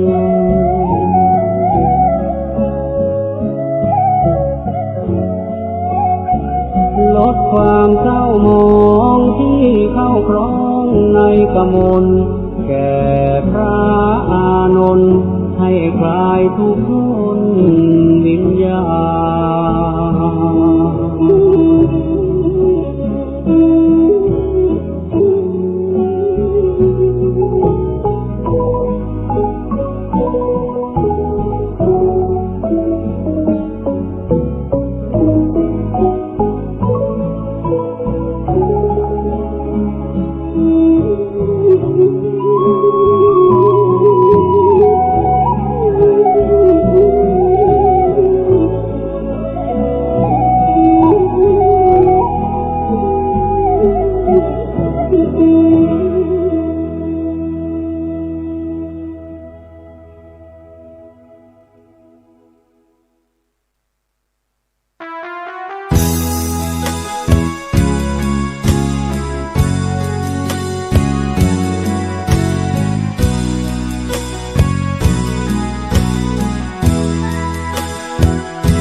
เท่าใดยังฟังธรรมะสอนใจก็ได้ดวงตาเห็นธรรมพระพุทธองค์ทรงตรัสเป็นบัวพ้นน้ำพร่ำสอนเพียงไม่กี่คำรสพระธรรมซาบซึ้งถึงใจบัวปริ่มริมน้ำรอแสงพระธรรมคำจุนนับว่ามีบุญปางก่อนเป็นทุนสร้างไว้ฝักใฝ่ธรรมะรักษาพระรัตนตรัยแสงทองส่องย้ำกลีบไปเบ่งบานขึ้นในพริบตาบัวกลางบึงกว่าครึ่งบนโลกใบนี้กว่าจะโชคดีเปล่งกลีบสีต้องใช้เวลาอ าธิบายยกสายแม่น้ำทางหน้าเหยียบย่างสู่วัยชรา เห็นศรัทธาก็เกือบจะสายชีวิตน่าเศร้าตัวเราอยู่ใต้โคลนตมมืดบอดระทมดิ่งจมห่วงเหวอามายไม่เห็นธรรมะพระพร่ำสอนให้เปลืองน้ำลายย่อมเป็นอาหารเต่าไปเวียนว่ายนายอเวจี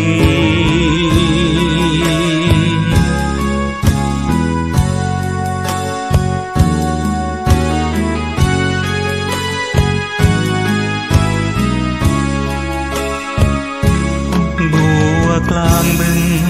กว่าครึ่งบนโลกใบนี้กว่าจะโชคดีเปล่งกลีบสีต้องใช้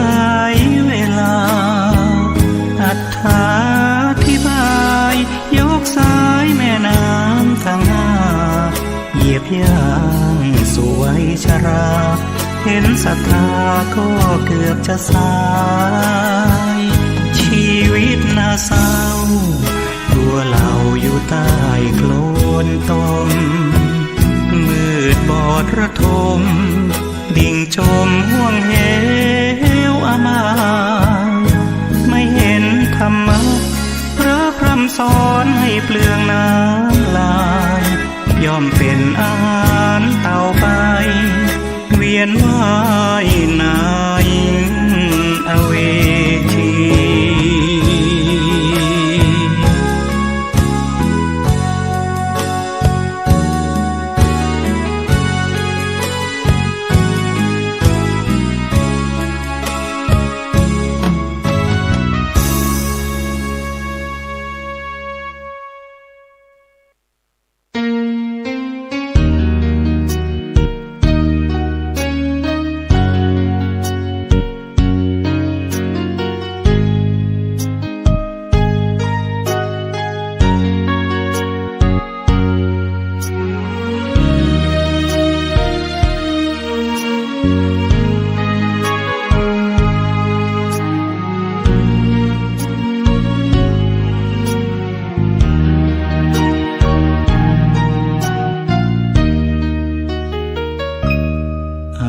นิจัง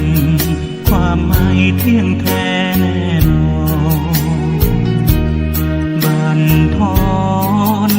กับความรู้สึกผิดหวังตั้งใจไหมสิ่งใดไม่สมใจดังทุกขังตั้งอยู่ไม่ได้ดับไป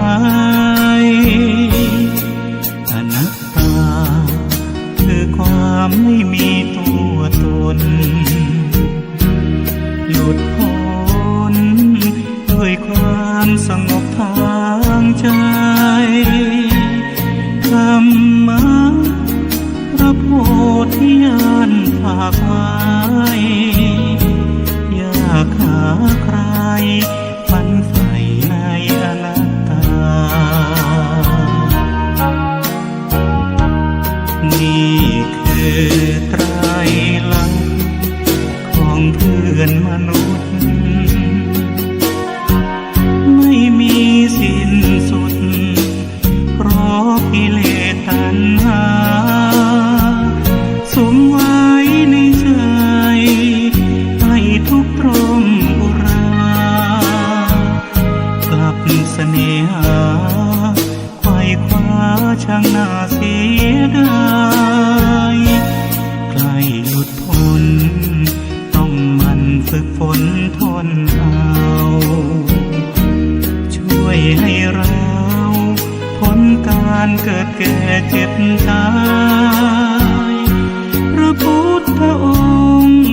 ทรงตรัสพระธรรมบรรยายไตรลักษณ์ให้อนิจจังทุกขังอนัตตา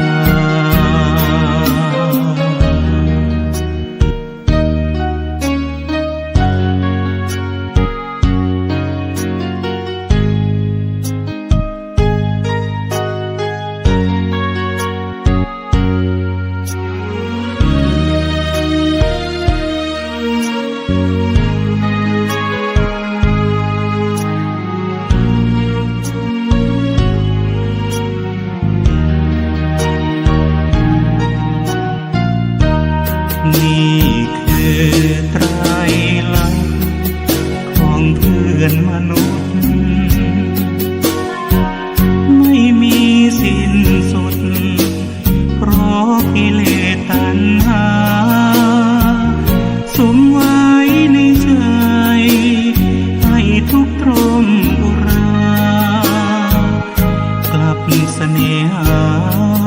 ไขว่คว้าช่างน่าเสียดายใกล้หลุดพ้นต้องมันฝึกฝนทนเอาช่วยให้เราพ้นการเกิดแก่เจ็บตายพระพุทธองค์ทรงตรัสพระธรรมบรรยายไตรลักษณ์ให้ได้อนิจจังทุกขังอนัตตา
มูลนิธิครูบาศรีวิจัยโดยนายพยูนมีทองคำประธานมูลนิธิ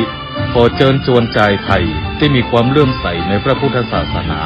และครูบาเจ้าศรีวิจัยที่มีอายุ20 ปีบริบูรณ์ขึ้นไปสมัครเข้ารับการอุปสมบทเพื่อศึกษาและปฏิบัติวิปัสสนากรรมฐานณวัดร่ำเปิงตะโปธารามเป็นเวลา9 วันในชื่อรุ่นถวายพระราชกุศลเฉลิมพระชนม์72 พรรษาตั้งแต่วันที่11 มิถุนายน 2567 ณ วัดพระศรีวรมหาวิหารโดยบ่มีค่าใช้จ่ายใดๆทั้งสิ้นผู้สนใจสมัครเข้าร่วมโครงการหรือร่วมสนับสนุนตามกำลังศรัทธาโปรดติดต่อสอบถามรายละเอียดเพิ่มเติมได้ที่นายพยูนมีทองคำโทรศัพท์ 0897007939 ได้ตั้งแต่วันนี้จนถึง 31 พฤษภาคม 2567 ในเวลาราชการ จัดงานยิ่งใหญ่งานวิสาขบูชาโลกนะครับชวนประชาชนร่วมเป็นเจ้าภาพตอกย้ำไทยเหมาะเป็นศูนย์กลางพระพุทธศาสนารัฐบาลนะครับเตรียมพร้อมเป็นเจ้าภาพจัดงานวิสาขบูชาโลกระหว่างวันที่19 ถึง 20 พฤษภาคม 2567 และเนื่องด้วยปีนี้เป็นปีมหามงคลเฉลิมพระชนมพรรษา6 รอบ 72 พรรษานะครับจึงมีกำหนดจัดเชิญผู้นำทางศาสนาและพุทธศาสนิกชนมาร่วมงานถึง73 ประเทศด้วยกันโดยจะประชาสัมพันธ์อย่างเต็มที่เพื่อให้งานวิสาขบูชาโลกนะครับที่ประเทศไทยเป็นเจ้าภาพออกสู่สายตาชาวโลกอย่างยิ่งใหญ่ให้ทั่วโลกเห็นว่าประเทศไทยเหมาะที่จะเป็นศูนย์กลางทางพระพุทธศาสนาจึงขอเชิญชวนนะครับพุทธศาสนิกชนร่วมกันเป็นเจ้าภาพที่ดีต้อนรับคณะผู้ร่วมงานตลอดจนเข้าร่วมกิจกรรมทางศาสนาร่วมสืบสานและน้อมนำหลักธรรมคำสอนทางพระพุทธศาสนาไปใช้ในชีวิตประจำวันเพื่อถวายเป็นพระราชกุศลและเป็นสิริมงคลแก่ตนเองและครอบครัวครับ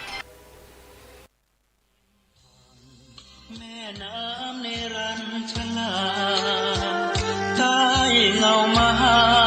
พฤกษ์โพต้นใหญ่พระโพธิสัตว์ทรงตรัสว่าขอเชิญร่วมปฏิบัติธรรมบวชชีพราหมณ์เนคขมะแบบบากโกนหัวในวาระโอกาสวันวิสาขบูชาเนื่องจากวันคล้ายวันที่เกิดเหตุการณ์สำคัญที่สุดในพระพุทธศาสนา3 เหตุการณ์ได้แก่การประสูติตรัสรู้และปรินิพพานของพระบรมศาสดา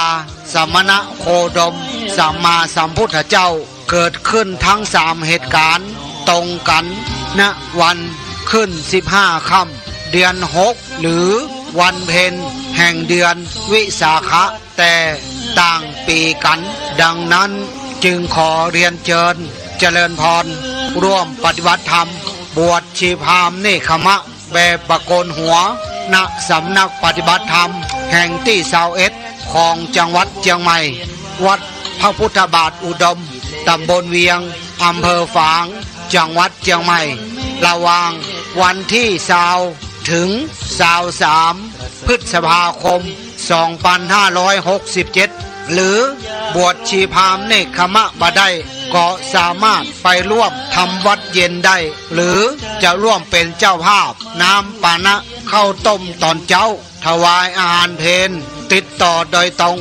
หลวงพ่อพระครูสุติตานุรักษ์ด็อกเตอร์ครูบายี่แก้วหลวงพ่อเจ้าคณะอำเภอฝางเจ้าสำนักปฏิบัติธรรมเจ้าอาวาสวัดพระพุทธบาทอุดม081 951 5864 081 951 5864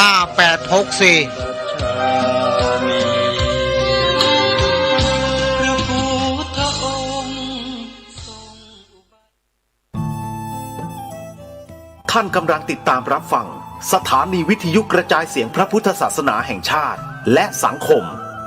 คลื่นเพื่อการศึกษาพระพุทธศาสนาและวัฒนธรรมระบบ FM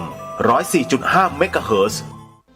รายการต่อไปเป็นรายการคดีโลกคดีธรรม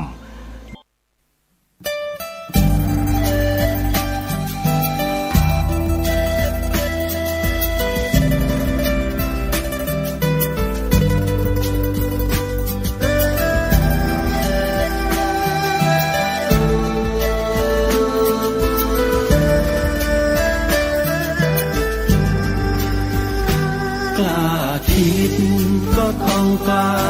ทำอย่ากลัวถ้าทำความดีเร่งศึกษาปัญหาให้ทันท่วงทีเมืองไทยจะพัฒนากว่านี้รายการดีคดีโลกคดีธรรมขอรำพันบรรยายความคิดเครื่องหมายแห่งสีทั้งสามงามถนัดขาวคือบริสุทธิ์สีสวัสดิ์หมายพระไตรรัตน์และธรรมะคุ้มจิตไทยแดงคือโลหิตเราใสซึ่งยอมสละได้เพื่อรักษาชาติศาสนาน้ำเงินคือสีโสภาอันจอมประชาพระโปรดเป็นของส่วนองค์จับริ้วเข้าเป็นไตรรงค์จึงเป็นสีธงที่รักแห่งเราชาวไทยทหารอวตารนำไปยงยุทธวิชัยวิชิตก็ชูเกียรติสยามประเทศไทยที่เจริญมั่นคงมาได้จนถึงทุกวันนี้มิได้เกิดขึ้นจากความหวาดกลัวอย่างคลาดเขลาแต่บรรพบุรุษไทยของเราทุกยุคทุกสมัยล้วนแต่มีความกล้าหาญและชาญฉลาดปกป้องเอกราชสร้างชาติให้เกิดความมั่นคงโดยมีธงแห่งพระไตรรัตน์เป็นเครื่องนำชัยจึงเป็นที่มาที่ไปของรายการคดีโลกคดีธรรมกล้าคิดก็ต้องกล้าทำอย่ากลัวถ้าทำความดีเร่งศึกษาปัญหาให้ทันท่วงทีเมืองไทยจะพัฒนากว่านี้รายการดีคดีโลกคดีธรรมรายการดีคดีโลกคดีธรรม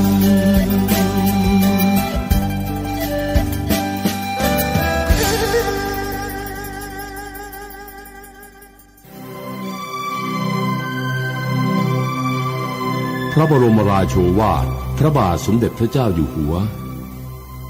ท่านทั้งหลายผู้มาอยู่ในต่างประเทศมีโอกาสอันดีที่จะได้พบเห็นและศึกษาสิ่งต่างๆ ที่ไม่อาจเรียนรู้ได้ในบ้านเมืองของเราสิ่งเหล่านี้ที่เป็นคุณเป็นประโยชน์ควรศึกษานั้นมีมากมายแต่สิ่งที่ไม่เป็นสาระอันใดก็มีอยู่ไม่ใช่น้อยเช่นสิ่งที่เกิดด้วยความนิยมชั่วครั้งชั่วคราวเป็นต้นเพราะฉะนั้นการที่จะศึกษาให้เกิดปัญญาแตกฉานและได้รับประโยชน์อันแท้จริงจึงขึ้นอยู่กับการรู้จักพิจารณาเลือกเฟ้นท่านจะต้องไม่ลืมว่าตัวเป็นคนไทยเรามีความเจริญของเราเองมาช้านานแล้วซึ่งล้วนเป็นแก่นสารเป็นประโยชน์ยั่งยืนและเหมาะสมแก่คนไทยสิ่งใดที่เรามีดีอยู่แล้วก็ไม่จำเป็นจะต้องแสวงหาสิ่งอื่นมาแทนถ้าเราสามารถรับสิ่งที่เรายังขาดอยู่และที่เราจะนำมาปรับปรุงใช้ให้เป็นประโยชน์แก่บ้านเมืองได้ก็สมควรพระบรมราโชวาทพระราชทานสามัคคีสมาคมในพระบรมราชูปถัมภ์ในการประชุมสามัญประจำปีครั้งที่55วันศุกร์ที่2ถึงวันอาทิตย์ที่11สิงหาคม2511ของการนำเสนอบทพระราชนิพนธ์เทศนาเสือป่าซึ่งในวันนี้จะเสนอท่านผู้ฟังเป็นกันที่6กันที่6นี้มีชื่อว่าปาฏิหาริย์สำหรับกันนี้องค์พระบาทสมเด็จรู้สึกว่าไม่พอต้องหาเครื่องตกแต่งในเรือนนั้นต้องหารูปภาพติดตามผนังต้องมีม่านผูกตามหน้าต่างประตูต้องมีประทีปโคมไฟแขวนให้งามไฟฟ้าเป็นของที่หนึ่งซึ่งต้องหามาติดตามบ้านเรือนของเราของเหล่านี้อะไรบ้างเป็นของจำเป็นแท้จริงของจำเป็นมีอยู่ที่ตัวเรือนนั้นแล้วคือของจำเป็นเพื่อไม่ให้ฝนตกถูกเราคือหลังคาเพื่อไม่ให้ลมพัดต้องตัวเราให้หนาวหรือแดดส่องตัวเราให้ร้อนคือผนังสิ่งซึ่งป้องกันไม่ให้เรารับความชื้นจากไอดินคือพื้นกระดานของเหล่านี้เป็นของจำเป็นที่เราต้องมีแม้มีของเหล่านี้อยู่แล้วม่านก็ดีไฟฟ้าก็ดีรูปภาพก็ดีเป็นประโยชน์อะไรบ้างต่างว่าเราเอาผนังออกเสียเอารูปแขวนเฉยๆจะกันแดดได้ไหมจะเอารูปภาพติดไว้เฉยๆกันหนาวได้ไหมไม่ได้เลยแต่ต้องมีเพราะเป็นนิสัยของเราต้องการเครื่องประดับถึงแม้รู้แล้วว่าไม่เป็นประโยชน์ก็ยังอดไม่ได้การที่หาเครื่องประดับเข้าไว้เช่นนี้ก็เพื่อให้บังเกิดความพอใจแห่งตนเองอยากให้บ้านให้ช่องนั้นงามดีบ้านช่องคนอื่นที่เราไม่ได้ชอบพอกับเขาเราเอารูปไปช่วยติดให้เขาหรือเปล่าเราไม่ได้ทำทั้งนั้นเพราะฉะนั้นรวมความได้ว่าสิ่งใดที่เรารักสิ่งนั้นเราชอบตกแต่งเปรียบเรือนแล้วเปรียบด้วยบุคคลดังเช่นเมียเรารักเราซื้อเครื่องแต่งตัวให้งดงามเราให้เข็มกลัดให้แหวนแต่งให้งามที่จริงเมียของเรานั้นเขาจะนุ่งผ้าลายขาดห่มผ้าขาดเขาจะไม่ต้องมีเข็มกลัดเขาก็ไม่เสียอะไรเขาเกิดมาอย่างไรเขาก็ดีอยู่อย่างนั้นร่างกายเขางดงามอย่างใดก็งดงามอยู่อย่างนั้นแต่เราพอใจโดยความรักเมียเราแล้วเราให้ของแต่งเช่นเดียวกันกับที่เราประดับประดาเรือนของเรา2 ข้อนี้ยกมาเป็นอุทาหรณ์พอให้เข้าใจแจ่มแจ้งเพื่อให้เห็นว่าความรักนั้นแหละทำให้เราพยายามประดับประดาตกแต่งบุคคลหรือสิ่งที่เรารักนั้นให้วิจิตรงดงามตามกำลังของเราที่จะทำได้ข้อนี้เองเป็นข้อที่ทำให้เรานึกเล่าเรื่องราวให้ยิ่งวิจิตรพิสดารขึ้นสำหรับผู้ที่เรารักเรานับถือเราทั้งหลายมีความรักใคร่นับถือพระพุทธเจ้าเราก็ต้องเที่ยวแสวง สิ่งซึ่งดีซึ่งประเสริฐทั้งหลายมาประดับประดาพระพุทธเจ้าของเราผู้ที่ถือศาสนาคริสต์ตังเขาก็ต้องหาเครื่องประดับประดาให้พระเยซูคริสต์ของเขาเหมือนกันความประสงค์ที่จะประดับประดาศาสดาของตัวเองนี้แหละเป็นเครื่องทำให้เกิดข้อความทั้งหลายซึ่งรวมอยู่ในคำเดียวว่าปาฏิหาริย์บรรดาปาฏิหาริย์ทั้งปวงย่อมเกิดขึ้นจากนิสัยของคนที่ต้องการหาเครื่องที่ดีที่วิจิตรประดับประดาศาสดาซึ่งตัวรักนับถือและปาฏิหาริย์ไม่ใช่เป็นของใหม่หรือเป็นวิธีใหม่ซึ่งนึกกันขึ้นภายหลังในพุทธกาลนี้แท้จริงพวกพราหมณ์ที่เขานับถือลัทธิโบราณเขาได้คิดวิจิตรพิสดารมามากกว่าเรามากข้างฝ่ายพวกยิวศาสนาเขาก็ได้คิดปาฏิหาริย์พิสดารอยู่มากเหมือนกันเช่นเรื่องโมเสสที่กล่าวมาแล้วคราวก่อนในส่วนของเราเองข้างฝ่ายพระพุทธเจ้าตามที่ว่าพระพุทธเจ้าของเราได้ทรงแสดงอิทธิปาฏิหาริย์ต่างๆตามที่มีอยู่ในปฐมสมโภชเป็นต้นนั้นข้อที่ว่าแสดงปาฏิหาริย์เหล่านี้คนที่ฟังโดยไม่ได้ไตร่ตรองแล้วมักจะคิดเห็นไปเสียว่าเป็นความที่จริงเกิดจริงโดยไม่มีที่เหมือนอย่างเช่นมารผจญไปเข้าใจแน่นอนเสียว่าพระยามารนั้นตัวใหญ่โตมีแขนพันแขนถือศาสตราวุธครบพันมือขี่ช้างสำคัญชื่อคิริเมฆยกพยุหเสนามารมาผจญเพื่อจะล้างพระพุทธเจ้าของเรามิให้ตรัสรู้สำเร็จได้ดังนี้เป็นต้นในชั้นต้นผู้ที่เลื่อมใสนับถือในปาฏิหาริย์ของเทวดาตามอย่างที่กล่าวมาแล้วนั้นเขาเลื่อมใสกันเช่นนี้เป็นต้นว่าเลื่อมใสพระนารายณ์องค์เดียวย่อมบำราบปราบพวกยักษ์ได้ตั้งพันถึงแม้เท้าทศกัณฐ์ซึ่งมีหัว10 หัวมีแขน20 แขนสหัสเดชะมีหัว1,000 หัวมีแขน2,000 แขนพระนารายณ์ปราบได้โดยไม่ต้องอาศัยผู้ใดเช่นนี้เป็นตัวอย่างข้างฝ่ายท่านโบราณอาจารย์ซึ่งสั่งสอนพระพุทธศาสนาครั้นจะไม่สอนโดยทางนี้ก็จะเป็นเหมือนหนึ่งว่าพระพุทธเจ้าของเราเลวกว่าพระนารายณ์ไปพระนารายณ์ปราบทศกัณฐ์ได้ทำไมพระพุทธเจ้าจะปราบไม่ได้พระพุทธเจ้าของเราก็ปราบพระยามารได้เหมือนกันคำสั่งสอนของคนในสมัยนั้นก็เหมาะแก่สมัยครั้นต่อมาในสมัยใหม่เดินไปจนตรงกันข้ามคือสิ่งใดซึ่งเป็นปาฏิหาริย์ไม่เชื่อหมดสิ่งใดที่เป็นปาฏิหาริย์ตัดทิ้งน้ำหมดเชื่อไม่ได้สิ่งนั้นเป็นสิ่งพ้นวิสัยที่จะเป็นไปได้สิ่งนี้มิควรที่จะเป็นไปได้ครั้นเกิดความสงสัยความวิจิกิจฉาไม่เชื่อว่ามีพระยามารกลับไม่เชื่อพระบรมพุทโธวาทอีกซ้ำไม่เลื่อมใสพระพุทธเจ้าอีกซ้ำกลับเห็นไปว่าเรื่องพระยามารยังหลอกกันได้เรื่องพระพุทธเจ้าเองมิหลอกกันหรือข้อนี้ไม่ได้เป็นอยู่แต่ในชาวเราถึงฝรั่งก็มีความสงสัยในโอวาทแห่งพระเยซูโดยอาการเช่นเดียวกันคือได้ยินถึงเรื่องเขาเล่าถึงเรื่องพระเยซูซึ่งถูกตรึงไม้กางเขนสิ้นชีพไปแล้วกลับฟื้นขึ้นได้เช่นนี้เป็นของไม่น่าเชื่อเพราะฉะนั้นเมื่อปลดกันได้เรื่องหนึ่งแล้วคงปลดกันอีกจึงเกิดมีคนในยุโรปซึ่งอวดดีว่ามีความรู้ดีเกินไปร้องว่าศาสนาเป็นของพ้นสมัยเป็นของโบราณจึงไม่ควรเชื่อในสมัยโบราณหลอกกันได้เรามีความรู้มากเกินไปเสียแล้วหลอกเราไม่ได้เช่นบอกว่าพระเยซูเดินน้ำได้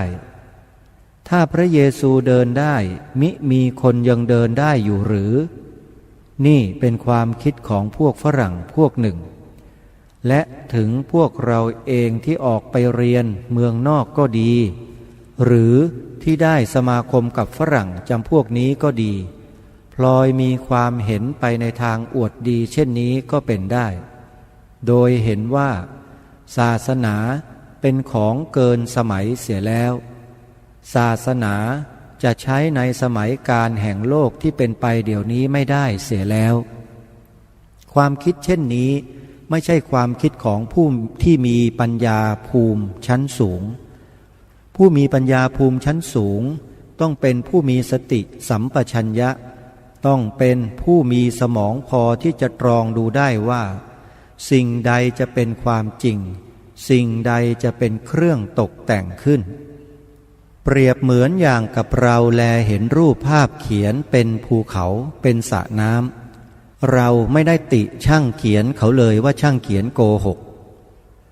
ว่าช่างเขียนภูเขาเช่นนี้ที่แท้ภูเขาใหญ่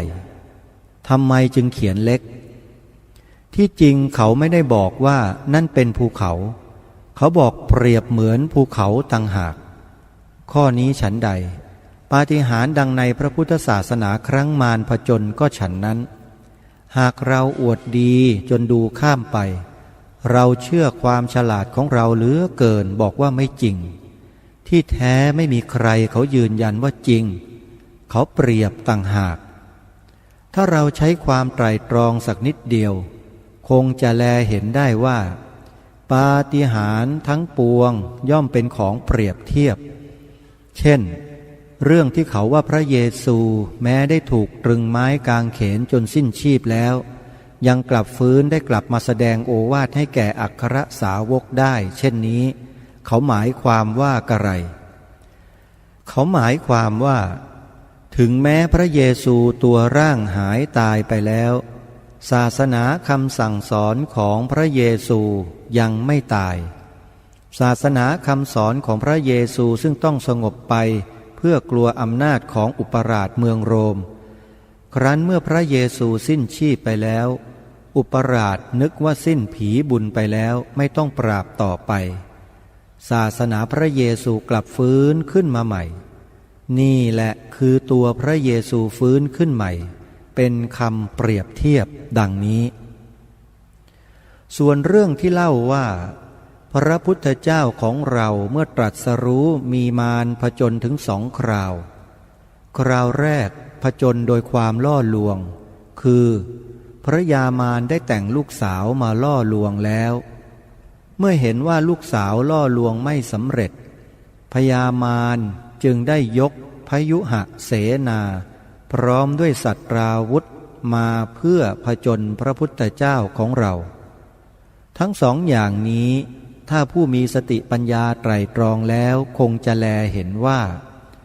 ครั้งแรกเมื่อพระพุทธเจ้ากำลังจะทรงเพ่งเล็งหาหนทางที่ดียังมีพระหฤทัยห่วงใยในสิ่งซึ่งพระองค์ได้สละมาแล้วห่วงใยในกามคุณารมณ์ซึ่งพระองค์ได้เสวยมาแล้วแต่เมื่อก่อนเสด็จออกมหาพิเนศกรมเหล่านี้คือธิดาพระยามารโดยคำเปรียบเทียบสิ่งเหล่านี้ไม่ใช่จะเป็นตัวตนเดินมาภายนอกก็หาไม่ได้สิ่งเหล่านี้ย่อมได้บังเกิดขึ้นในดวงพระหฤทัยของพระพุทธเจ้าทำให้เป็นห่วงเป็นใยในสิ่งที่ได้เคยรู้มาแล้วว่าสนุกสบาย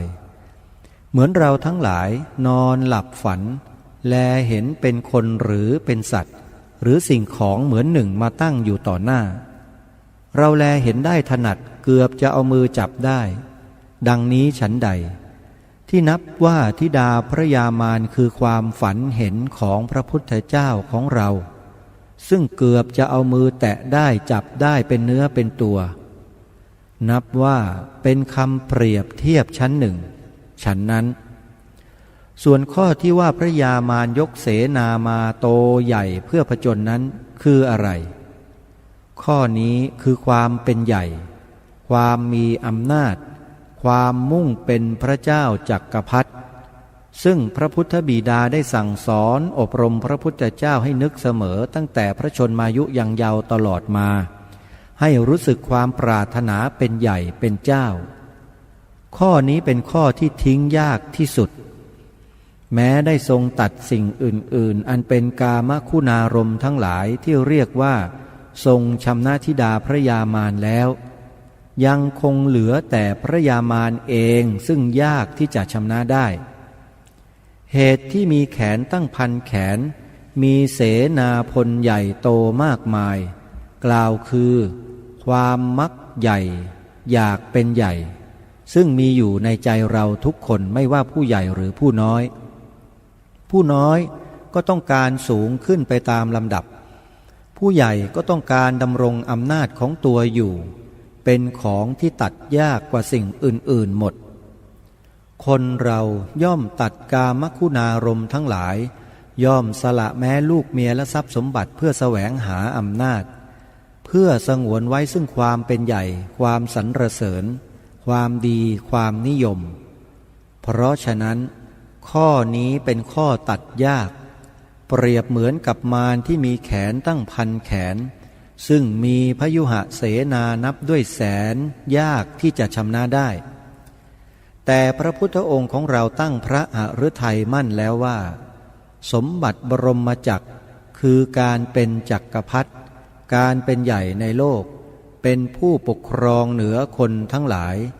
มีอำนาจเหนือคนทั้งหลายแม้เป็นสิ่งซึ่งพึงปรารถนาเพียงใดก็ไม่เท่าพุทธภูมิถึงแม้จะเป็นของซึ่งทำให้ถึงความพอพระทัยของพระองค์ก็ไม่เป็นประโยชน์ใหญ่ยิ่งเท่าพุทธภูมิซึ่งเป็นประโยชน์แก่โลกไม่เป็นประโยชน์แต่โดยเฉพาะพระองค์เท่านั้นทั้งเป็นประโยชน์แก่พระญาติวงศ์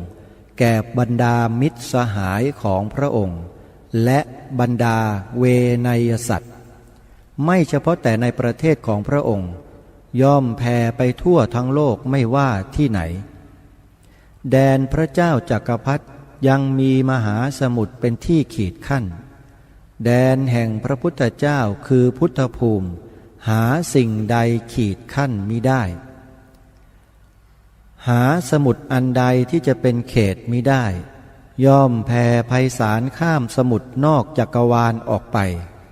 ย่อมแผ่ไพศาลขึ้นไปจนถึงสวรรค์ชั้นฟ้าถึงแดนมหาพรหมข้างล่างจนถึงบาดาลใหญ่ยิ่งกว่าแดนของจักรพรรดิพระพุทธเจ้าของเราทอดพระเนตรเห็นเช่นนี้แล้วย่อมทำให้บังเกิดกำลังจึงมีเรื่องราวว่ามีเทพเสนาเตรียมมาพร้อมที่จะต่อสู้พระยามารแต่พระองค์ชนะพระยามารได้ไม่ใช่ด้วยสัตราวุธไม่ใช่ด้วยอาศัยเทวดาไม่ใช่ด้วยอาศัยมนุษย์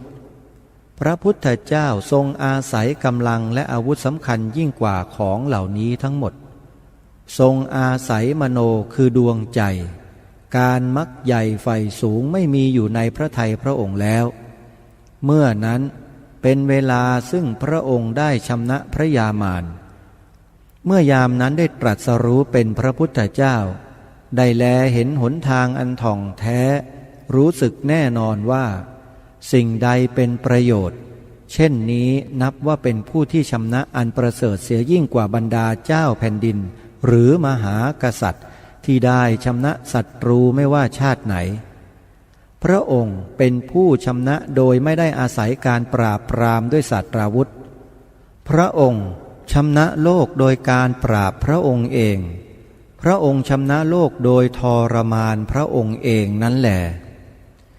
ข้อนี้เป็นข้อที่เราทั้งหลายซึ่งเป็นพุทธศาสนิกชน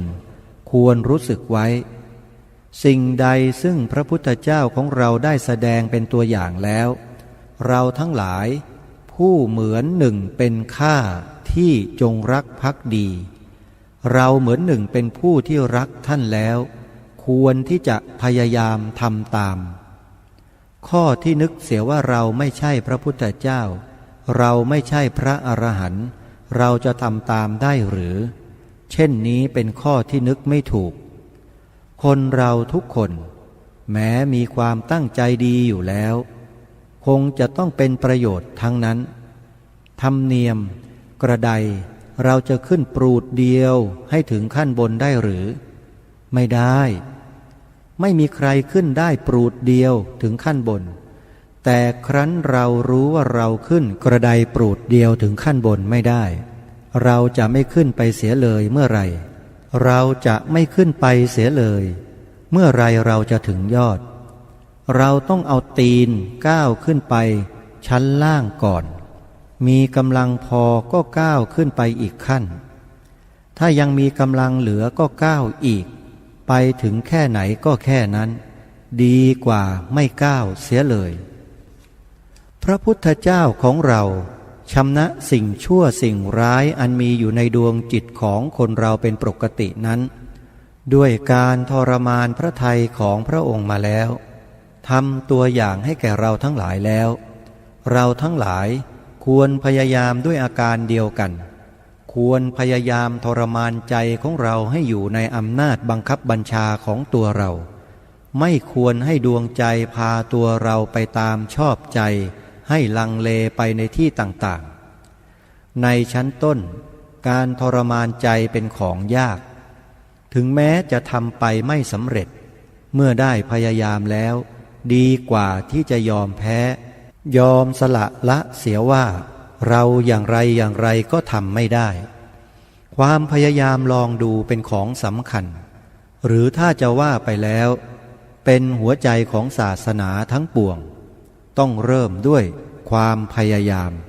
ต้องทำใจเราว่าเราจะตั้งใจประพฤติตั้งใจตัดความชั่วซึ่งมีอยู่ในหัวใจเราโดยปกติข้อนี้เป็นข้อสำคัญยิ่งกว่าอย่างอื่นถึงแม้จะถือศีล5ศีล8ศีล10หรือจะถือตามภิกขุปาติโมกข์ทั้งหมดถ้าใจไม่ตั้งอยู่แล้วจะมีประโยชน์อะไรหาประโยชน์มิได้เลยถ้าแม้ใจเราตั้งจริงแล้วถึงแม้ศีลใน5 องค์เราถือได้1ก็ยังดีแต่ขอให้ถือด้วยจริงใจขอให้ใจตั้งมั่นว่าจะถือศีลองค์นี้ไม่มีบกพร่องดีเสียกว่าผู้ที่ออกปากว่าถือศีล8ศีล10โดยไม่จริงความเห็นอันนี้ไม่ใช่เป็นความเห็นของข้าพเจ้าผู้เดียวย่อมเป็นความเห็นของบรรดาผู้ที่ได้ไตรตรองในธรรมปฏิบัติทั่วไปย่อมเป็นความเห็นของพระสงฆ์ของเราหรือของบาทหลวงเหมือนกันหมดแต่หากบางคนจะได้พูดออกมาเช่นนี้หรือไม่ได้พูดผิดกันเท่านั้นบางคนรู้สึกอยู่แล้วแต่ในใจหาได้ออกปากมาไม่ข้าพเจ้าพูดกับท่านทั้งหลายซึ่งเป็นเพื่อนเสือป่าและเพื่อนทหารด้วยกันอย่างฉันคนชอบพอกันพูดโดยหวังดีต่อท่านทั้งหลายไม่ใช่จะบังคับข่มขี่น้ำใจ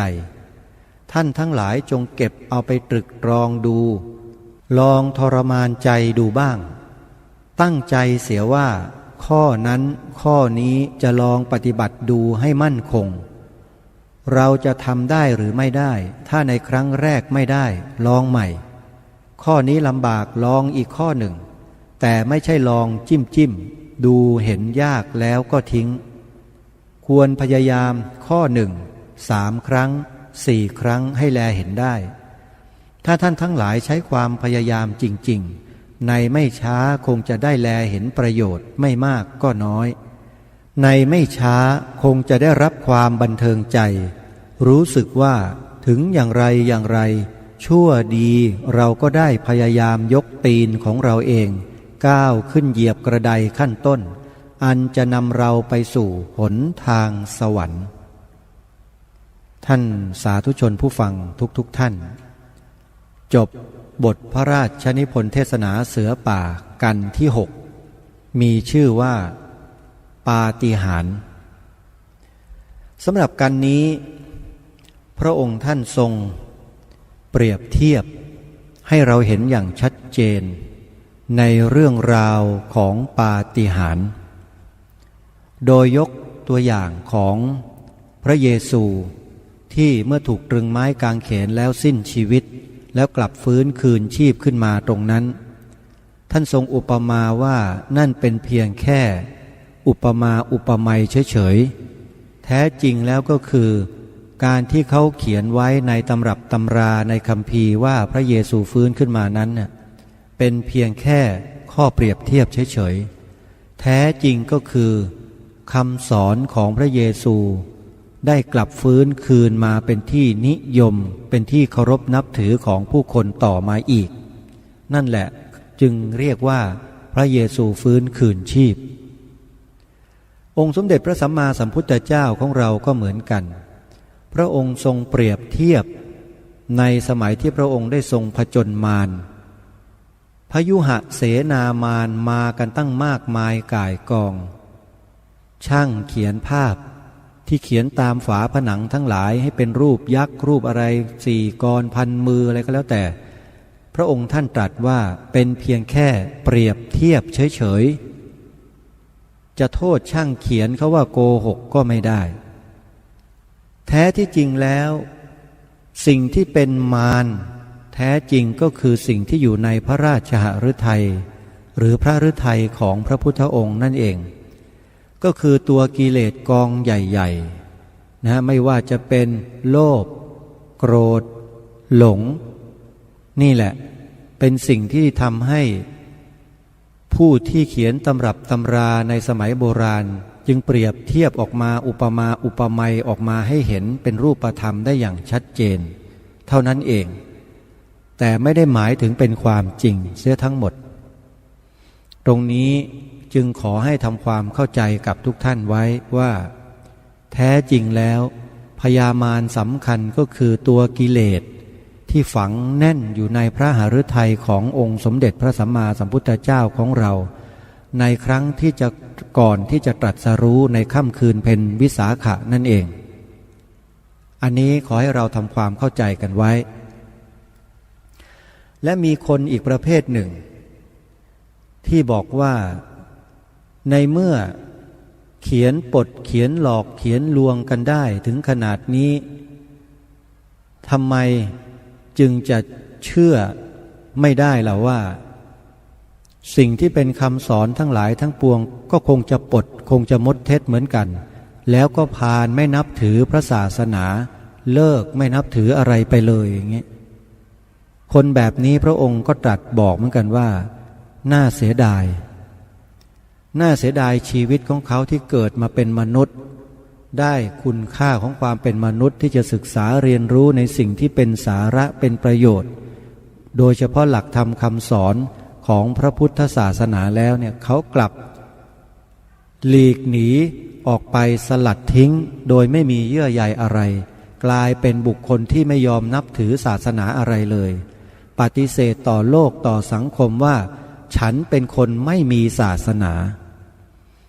คนเหล่านี้แหละน่าเสียดายชีวิตเรียกว่าเป็นโมฆะคือศูนย์เปล่าไม่ได้ประโยชน์อะไรที่จะเกิดขึ้นต่อชีวิตและดวงจิตดวงวิญญาณของตนเองในอนาคตชาติต่อไปเลยนี่คือสิ่งที่เราต้องระวังให้มากบอกลูกบอกหลานของเราด้วยว่า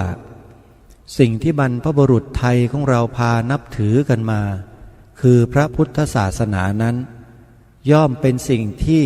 ดีเลิศประเสริฐที่สุดแล้วและพระองค์ท่านก็ทรงตรัสย้ำแล้วย้ำอีกว่าไม่มีศาสนาใดๆในโลกจะดีพอเท่ากับพระพุทธศาสนาเพราะพระองค์ได้ทรงศึกษาศาสนาเปรียบเทียบมาหมดแล้วทรงรู้ถึงคัมภีร์เก่า Old Testament และทรงศึกษาคัมภีร์ใหม่คือ New Testament ด้วยเพราะฉะนั้นท่านสาธุชนขอให้มั่นใจเถอะว่าบทพระราชนิพนธ์เทศนาเสือป่านี้เป็นสมบัติอันล้ำค่าของพวกเราชาวไทยจริงๆการที่ทางรายการคดีโลกคดีธรรมตัดสินใจอัญเชิญมาอ่านออกอากาศให้ท่านทั้งหลายได้ฟังนี้เป็นการตัดสินใจที่ตั้งอยู่บนพื้นฐานของความถูกต้องมีเหตุผลทั้งปวงไม่ใช่เป็นการดันทุรังเหมือนกับใครบางคนบางกลุ่มบางพวกที่ตั้งข้อสังเกตเช่นนั้น คนเหล่านั้นแหละที่เราจะต้องจับตามองเขาให้ดีคนเหล่านี้แหละที่จะเป็นตัวทำลายความเป็นชาติความเป็นไทยความเป็นเอกราชของเราขอยืนยันว่าพวกนี้แหละพวกที่ต่อต้านพวกเรานี่แหละไม่ว่าจะด้วยวิธีการใดกรณีแบบไหนอย่างไรจะมาถูกต้องตามข้อกฎหมายระเบียบคำสั่งหรือไม่ถูกต้องก็แล้วแต่ถ้าเนื้อหาสาระที่เป็นสิ่งที่ออกมานั้นมันขัดแย้งกับความถูกต้องความเป็นจริงที่พวกเราทั้งหลายพากันทำอยู่นี้ถือว่าสิ่งเหล่านั้นผิดเลยฮะผิดหลักจารีตประเพณีคือคนในยุคใหม่มันมาเขียนกันใหม่มันมาร่างกันใหม่มาทำกันใหม่แล้วมันก็ขัดแย้งกับจารีตประเพณีของเราตรงนี้แหละที่นักกฎหมายในบ้านเมืองไทยจะต้องระวังให้มากจะต้องศึกษาประวัติศาสตร์ในข้อกฎหมายของแผ่นดินนี้ให้เยอะๆการที่ทางรายการได้อัญเชิญบทพระราชนิพนธ์เทศนาเสือป่าเล่มนี้มาอ่านเนี่ยเพราะทำการศึกษามาพอสมควรแล้วติดตามสถานการณ์ของสังคมไทยมาเป็นระยะเวลากว่า20 ปีอย่างต่อเนื่อง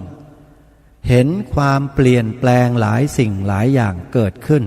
ไม่ว่าจะในระบบหรือว่านอกระบบก็แล้วแต่ทางรายการไม่เคยทิ้งประเด็นเล็กๆน้อยๆที่เกิดขึ้น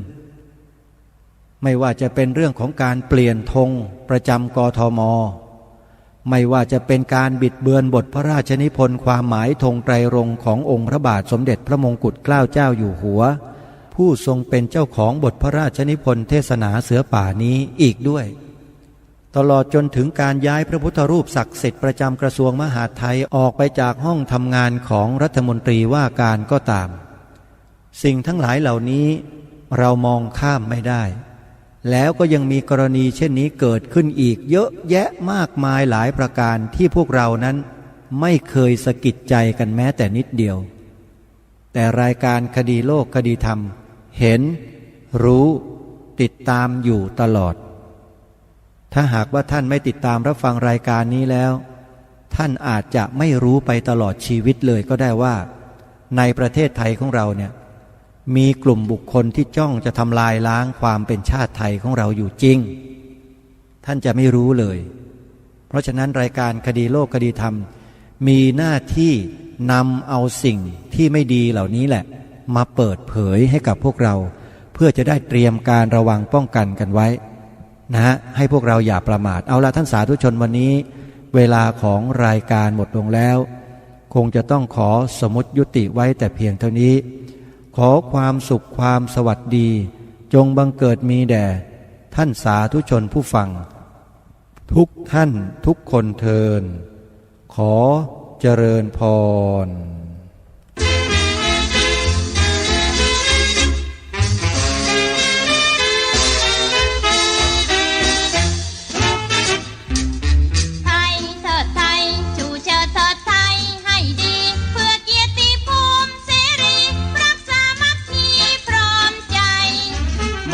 เพื่อนมารวมชาตาชาติไทยเพื่อชาติเพื่อชนพ้นภัยสัมพันธ์ขวัญชัยมวลชนไทยเทิดไทยชูเชิดเทิดไทยให้ดีเพื่อเกียรติภูมิเสรีรักสามัคคีพร้อมใจมาเพื่อนมารวมชาตาชาติไทยเพื่อชาติเพื่อชนพ้นภัยสัมพันธ์ขวัญชัยมวลชน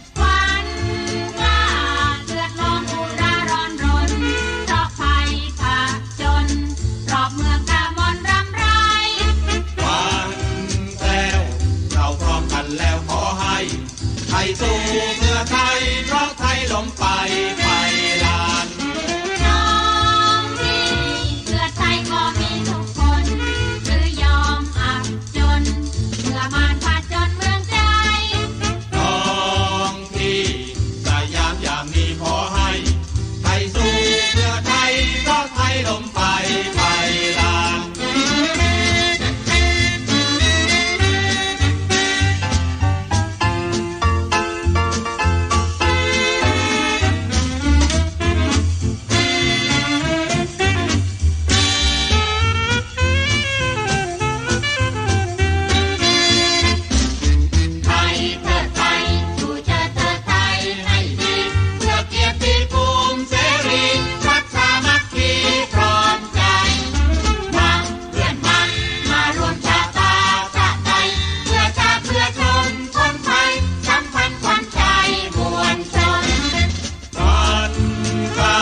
ที่จบไปแล้วนั้นเป็นรายการคดีโลกคดีธรรมดำเนินรายการโดยพระครูปลัดณรงค์ฤทธิ์มูลนิธิครูบาศรีวิจัยโดยนายพยุนมีทองคำประธานมูลนิธิขอเชิญชวนใจไทยที่มีความเลื่อมใสในพระพุทธศาสนาและครูบาเจ้าศรีวิจัยที่มีอายุ20 ปีบริบูรณ์ขึ้นไปสมัครเข้ารับการอุปสมบทเพื่อศึกษาและปฏิบัติวิปัสสนากรรมฐานณวัดร่ำเปิงตะโปธารามเป็นเวลา9 วันในชื่อรุ่นถวายพระราชกุศลเฉลิมพระชนม์72 พรรษาตั้งแต่วันที่11 มิถุนายน 2567 ณ วัดพระศรีวรมหาวิหารโดยบ่มีค่าใช้จ่ายใดๆทั้งสิ้นผู้สนใจสมัครเข้าร่วมโครงการหรือร่วมสนับสนุนตามกำลังศรัทธาโปรดติดต่อสอบถามรายละเอียดเพิ่มเติมได้ที่นายพยุนมีทองคำโทรศัพท์ 0897007939 ได้ตั้งแต่วันนี้จนถึง 31 พฤษภาคม 2567 ในเวลาราชการ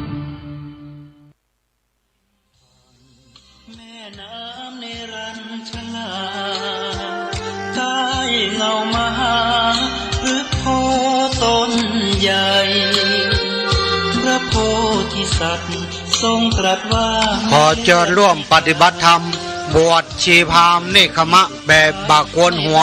ในวาระโอกาสวันวิสาขบูชาเนื่องจากวันคล้ายวันที่เกิดเหตุการณ์สำคัญที่สุดในพระพุทธศาสนา3 เหตุการณ์ได้แก่การประสูติตรัสรู้และปรินิพพานของพระบรมศาสดาสมณโคดมสัมมาสัมพุทธเจ้าเกิดขึ้นทั้ง3 เหตุการณ์ตรงกันณวันขึ้น15 ค่ำเดือน6หรือ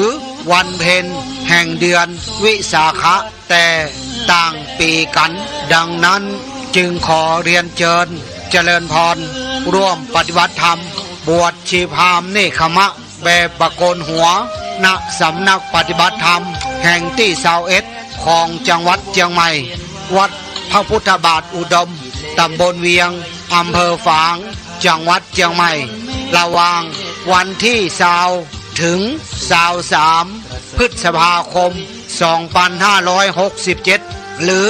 บวชชีพราหมณ์เนคขมะบ่ได้ก็สามารถไปร่วมทำวัดเย็นได้หรือจะร่วมเป็นเจ้าภาพน้ำปานะข้าวต้มตอนเช้าถวายอาหารเพลติดต่อโดยตรงหลวงพ่อพระครูสุติตานุรักษ์ด็อกเตอร์ครูบายี่แก้วหลวงพ่อเจ้าคณะอำเภอฝางเจ้าสำนักปฏิบัติธรรมเจ้าอาวาสวัดพระพุทธบาทอุดมศร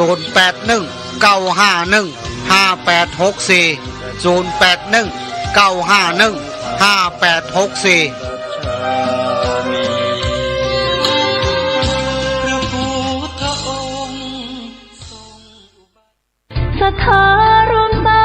มัคคีพี่น้องพระสิงห์ในแดนสถานเจริญสุขศรัทธาสาธุชนพุทธบริษัททุกท่านวัดพันอ้นขอเชิญทุกท่านรวมใจเป็นหนึ่งเดียวเพื่อทำบุญทอดพระป่าสามัคคีร่วมกันสร้างพุทธมณฑลจังหวัดเชียงใหม่ตั้งอยู่ที่บ้านโทกเสือตำบลดอยหล่ออำเภอดอยหล่อจังหวัดเชียงใหม่ในเนื้อที่190 ไร่กำหนดทอดพระป่าสามัคคีในวันพุธที่12 มิถุนายน 2567 เวลา 14 นาฬิกาณศาลาอเนกประสงค์อมรธรรมทัศน์ศรัทธาอุปถัมภ์โดยวัดพันอ้น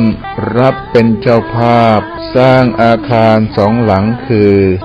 1. อาคารสำนักงานพุทธมณฑลจังหวัดเชียงใหม่ขนาดกว้าง12 เมตรยาว16 เมตร 2. อาคารหอประชุมคณะสงฆ์จังหวัดเชียงใหม่ขนาดกว้าง12 เมตรยาว28 เมตรใช้งบในการก่อสร้างจำนวน5,187,969 บาทกำหนดสร้างให้แล้วเสร็จในวันที่6 กันยายน 2567 นี้จึงเจริญพรขอเชิญศรัทธาสาธุชนทุกท่านร่วมกันทำบุญคนละเล็กคนละน้อยเพื่อให้อาคารทั้งสองหลังนี้แล้วเสร็จตามเวลาที่กำหนดขออนุโมทนาสาธุการในกุศลเจตนาของทุกท่านไว้ในโอกาสนี้ขอเจริญพรสาธุชนทั่วไทยเข้ามาทำบุญร่วมทอดผ้าป่าเชิญมาที่วัดพันอ้น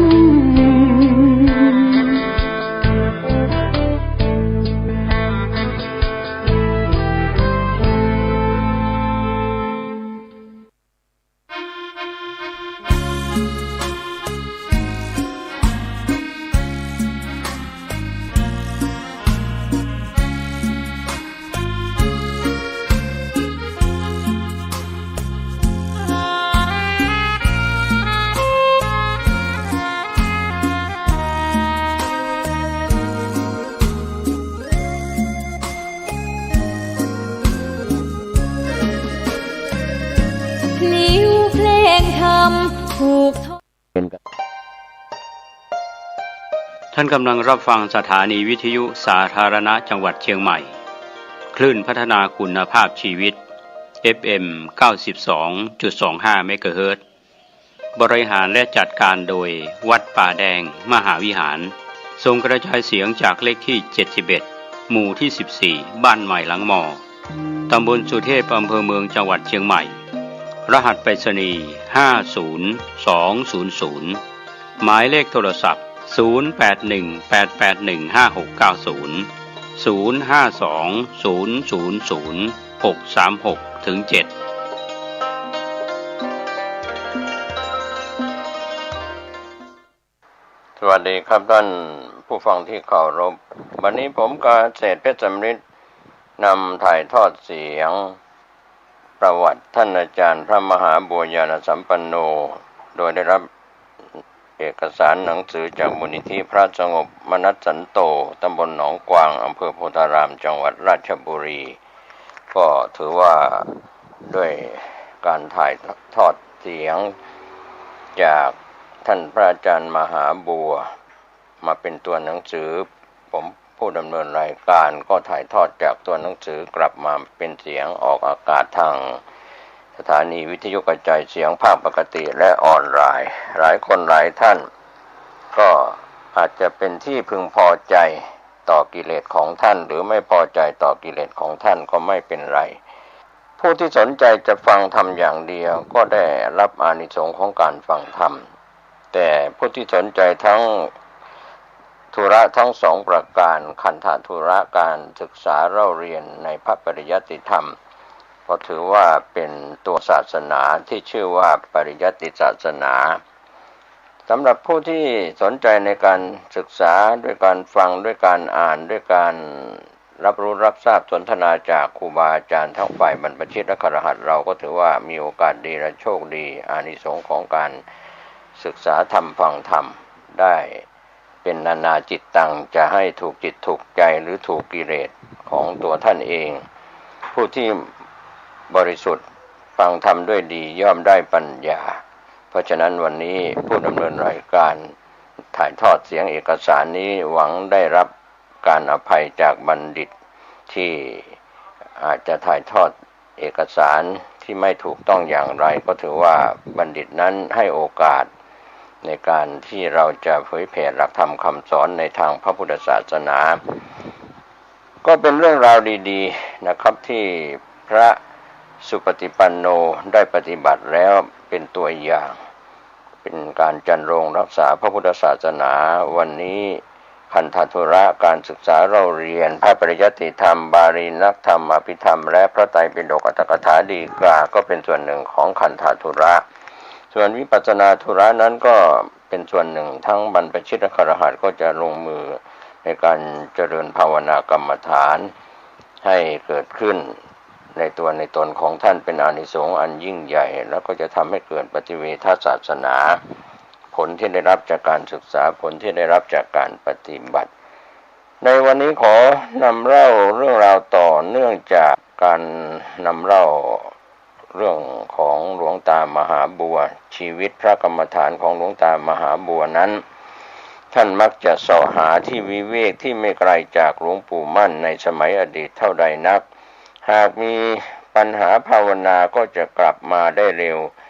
การเที่ยวธุดงค์จึงอยู่ในแถบเทือกเขาภูพานเป็นส่วนมากชีวิตท่านและพระ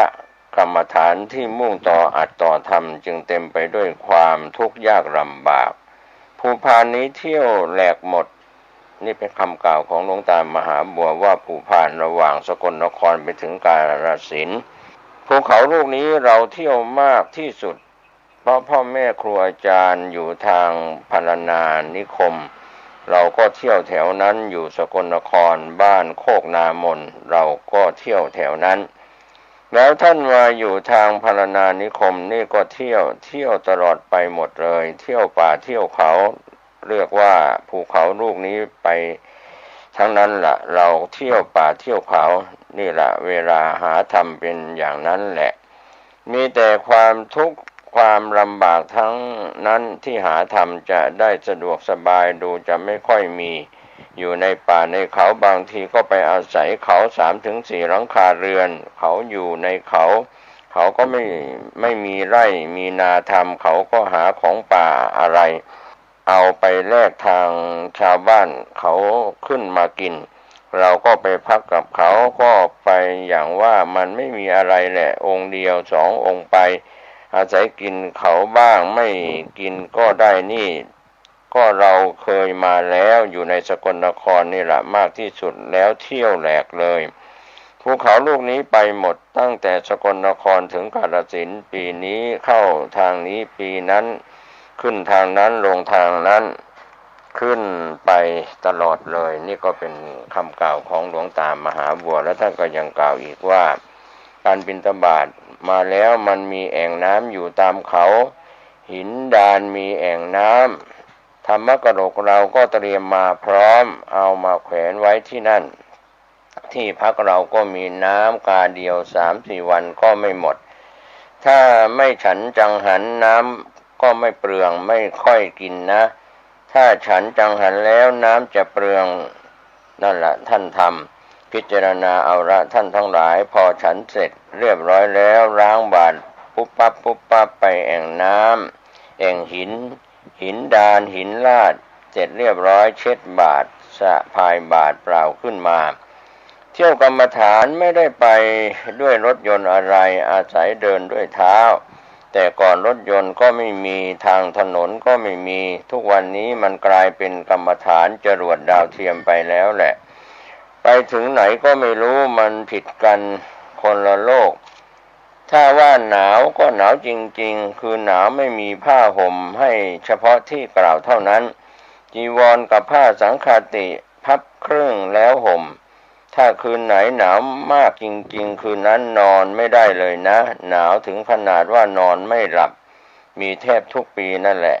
เพราะไม่ได้เอาผ้าห่มไปนี่ผ้าห่มจะใช้เฉพาะเวลาอยู่กับครูบาอาจารย์และกับเพื่อนฝูงภายในวัดเท่านั้นเช่นเราอยู่หนองผือหรืออยู่ที่ไหนก็ตามเวลาออกวิเวกต้องได้ทิ้งทั้งหมดมีผ้าห่มมีอยู่แต่ใครจะเห็นว่าผ้าห่มวิเศษวิโสยิ่งกว่ามรรคผลนิพพานล่ะเพราะไปหาบำเพ็ญธรรมนี่นั่นแหละเรื่องของมันเป็นอย่างนั้นเมื่อหาบำเพ็ญธรรมเพื่อมรรคผลนิพพานและเห็นมรรคผลนิพพานว่าประเสริฐเลิศเลอยิ่งกว่าผ้าห่มแล้วมันก็ต้องทิ้งผ้าห่มเพื่อสิ่งที่ประเสริฐกว่านั้นทุกข์ก็ย่อมรับละสินั่นละมันรับกันตอนเข้าสู่แนวรบต้องขออภัยหน้าตาแขนขาเหล่านี้แตกหมดเหมือนหนาวมากจนแตกหมดริมฝีปากไม่มีเหลือเลยตกกระหมดมันหนาวมากขนาดนั้นมุ้งเปียกทุกคืนพอตื่นเช้ามาก็เปียกเหมือนกับเราซักเปียกขนาดนั้นเพราะน้ำค้างที่ตกลงมามากตลอดทุกคืนที่อยู่เราทำเหมือนปารำเอาใบไม้มาวางทำเป็นร้าน เอาใบไม้วางข้างบนแล้วเอากรดแขวนข้างล่าง ถึงอย่างนั้นน้ำค้างคงพัดปลิวเข้ามามันถึงได้เปียกถึงขนาดนั้นเปียกเหมือนเราซักผ้านั่นแหละเปียกทุกคืนทุกเช้าพอฉันเสร็จแล้วจึงจะเอาออกไปตากแดดได้เพราะถ้าตากแต่เช้าแดดก็ยังไม่มีก็ต้องทิ้งไว้อย่างนั้นก่อนกางทิ้งไว้อย่างนั้นพอฉันเสร็จแล้วก็เอามุ้งออกไปตากที่แดดตากอย่างนั้นทุกวันถึงกระนั้นมันก็ยังขึ้นราได้รามันเหมือนกับเสือดาวนั่นแหละทั้งที่มุ้งสะอาดอยู่ก็ขึ้นราเนื่องจากมันไม่ได้แห้งตามเวลาจึงเกิดขึ้นเรียกว่าเกิดราขึ้นจนได้ส่วนตัวนี้ตกกระหมดผิวหน้าแตกเพราะมันหนาวมากหนาวทุกวันทุกคืนจนกระทั่งหมดฤดูหนาวก็สู้กันจนกระทั่งเวทีพังว่างั้นเถอะนะไม่ได้ลงเวทีสู้จนกระทั่งเวทีพังก็คือหมดฤดูหนาวเป็นอย่างนั้นทุกปีไม่ใช่ปีหนึ่งปีเดียวถ้าหน้าร้อนก็สู้ร้อนหน้าหนาวก็สู้หนาวอยู่อย่างนั้นตลอดจะมาห่วงใยแต่ในกุฏิที่สะดวกสบายสถานที่อยู่อาหารการบริโภคอย่างนี้ก็เท่ากับว่าเราเห็นธรรมทั้งหลายไม่เป็นของอัศจรรย์เท่านั้นสิเมื่อเห็นธรรมทั้งหลายเป็นของอัศจรรย์แล้วทุกอย่างลำบากก็ไม่ถือเป็นของสำคัญมากยิ่งกว่าสิ่งที่เราต้องการหนาวนี่สำคัญมากพอตะวันบ่ายหน่อยต้องไปอาบน้ำแล้วอาบค่ำนักไม่ได้มันหนาวมากทั้งที่แต่ก่อนอายุยังหนุ่มน้อยนะไม่น่าจะหนาวมากอะไรเลยแต่มันก็หนาวขนาดนั้นแหละอย่างทุกวันนี้ทำไม่ได้ชักเลยนะหนาวจัดชักเลยแหละแต่ก่อนแม้หนาวมันก็หนาวแต่ผิวไม่ถึงกับสะบั้นเข้าไปข้างในถึงอย่างนั้นเราก็ต้องได้อาบน้ำตั้งแต่วันหลังปัดกวาดแล้วประมาณบ่าย3 โมงหรือ3 โมงกว่าเล็กน้อยก็ต้องไปอาบน้ำทำอย่างนั้นทุกวันในฤดูหนาวปัดกวาดลานวัดของผู้อยู่คนเดียวไม่ได้กว้างนักปัดกวาดบริเวณที่อยู่ทางจงกรมมีหลายสายคือสายนั้นเวลาประมาณนั้นมีร่มสายนี้เวลาประมาณนั้นมีร่มอย่างนี้นะมันไม่ได้มีร่มตลอดวันบางแห่งมันจะร่มตามเงาของต้นไม้ฉะนั้นจึงต้องทำทางจงกรมไว้หลายแห่งเวลานั้นทางสายนั้นร่มดีตอนกลางวันก็ไปเดินอยู่ที่โน่นถ้าทางสายนั้นร่มเวลานั้นก็ไปเดินตามร่มเวลานั้นกลางคืนก็ต้องหาที่โล่งแจ้งที่ไม่มีร่มไม้เพื่อให้มองลงพื้นก็ให้เห็นเพราะไม่มีไฟนี่เทียนไขใครจะเอาไป หวาดไปไหวมันหนักเอาไปเฉพาะจุดเวลามีความจำเป็นประมาณ3-4 ห่อก็พอแล้วนับว่ามากพอไม้ขีดไฟก็กล่องหรือ2 กล่องพอเอามากกว่านั้นมันหนักเวลาเดินจงกรมในที่มืดแต่ให้มันมองเห็นสมมุติว่ามีงูผ่านมากลางคืนมันจะมองเห็นผิดปกติมันจะเป็นเงาดำเพราะเคยเจองูเสมอที่ทางเดินจงกรมตอนกลางคืนไม่มีไฟเราเดินไปเวลางูมันออกมาเราจะเห็นทั้งที่เดือนมืดนะเพราะอากาศมันโล่งพอมองเห็นนี่สำหรับเดินจงกรมกลางคืนจะเดินกี่ชั่วโมงไม่มีกำหนดถ้านักภาวนาไปหาคอยกำหนดเวลาอยู่แล้วมันก็ไม่ทันกับกิเลสซึ่งไม่มีเวลากิเลสเหยียบอยู่บนหัวใจคนหัวใจสัตว์โลกมีกำหนดเวลาเมื่อไหร่ท่านจึงเรียกว่าอากาลิโกเช่นเดียวกับธรรก็อากาลิโกไม่มีเวลาหาเวลาไม่ได้ถ้าพูดถึงขั้นปฏิบัติธรรมปฏิบัติของท่านผู้มุ่งทำจริงๆแล้วพอว่าเจ็บไข้ได้ป่วยกับเรื่องการพิจารณาธรรมทั้งหลาย ประกอบกันเป็นยาบรรเทาหรือเป็นยาแก้กิเลสไปในตัวนั้นเต็ดเลยไปในนั้นแหละนี่หมายถึงผู้ปฏิบัติเราเองก็เคยปฏิบัติมาอย่างนั้นไปเที่ยวก็ที่ไหนไม่เคยมียาติดตัวแม้เม็ดหนึ่งแต่ก่อนยาก็ไม่มีด้วยทั้งไม่สนใจกับอยู่กับยาด้วยไป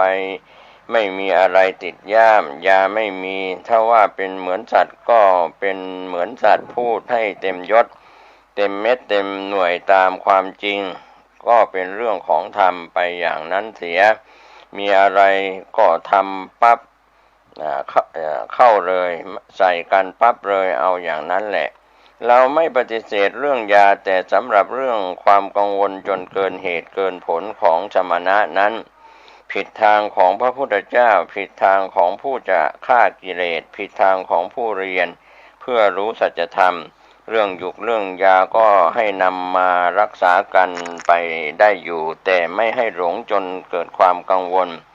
อันเป็นเรื่องของกิเลสท่านไม่ได้มารักมาสงวนชีวิตจิตใจยิ่งกว่าธรรมท่านเล่าถึงบรรยากาศและ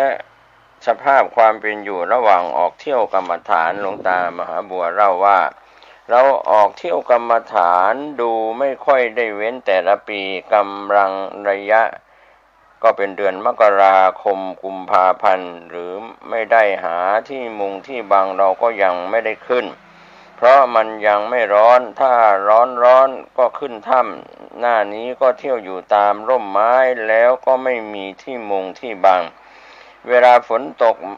มาถึงโอ้ยหนักมากนะเวลาฝนตกมันก็โดนกันเรานี้อยากจะว่าทุกปีไปเลยก็ถึงเวลานี้ออกแล้วนี่พอออกพรรษาแล้วก็ออกไปเที่ยวอยู่ตามป่าเสียก่อนพอเดือนมีนาคมจะก้าวขึ้นถึงเดือนเมษายนขึ้นเขาถ้ำจะเย็นแต่เวลานี้อยู่ตามร่มไม้เสียก่อน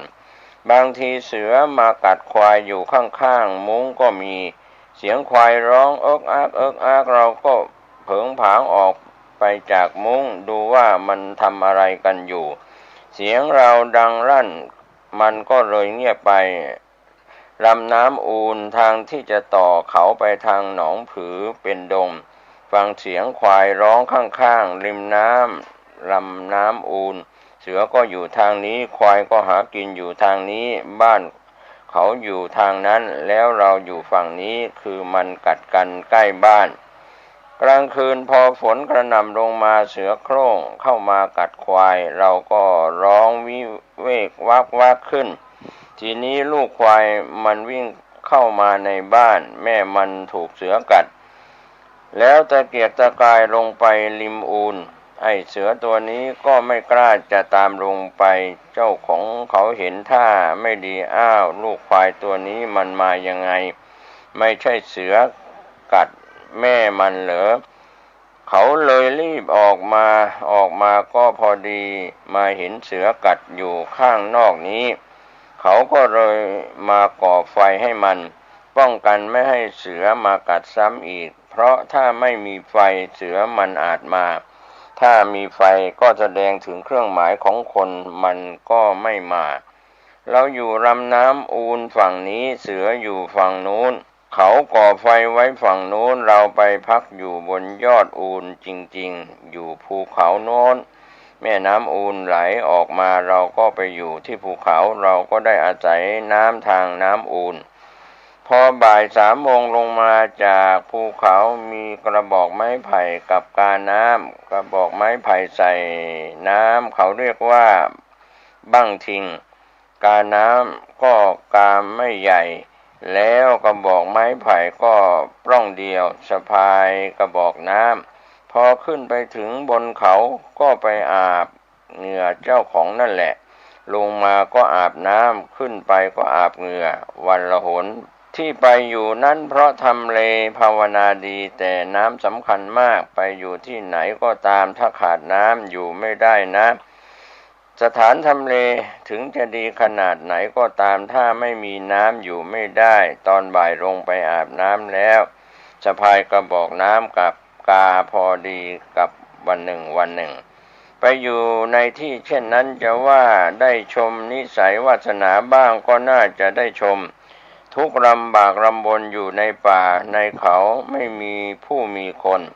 แทนที่จะมีความว้าเหวกังวลเกี่ยวกับหมู่กับเพื่อนเงียบเลยนะมีแต่สงัดกับธรรมที่นี่เราไปอยู่คนเดียวสงัดอยู่ด้วยธรรมด้วยอารมณ์ของธรรมไม่มีอารมณ์ของโลกมาเจือปนเลยมีแต่อารมณ์ของธรรมกลางคืนเวลามันเงียบจริงๆอยู่บนหลังเขาสูง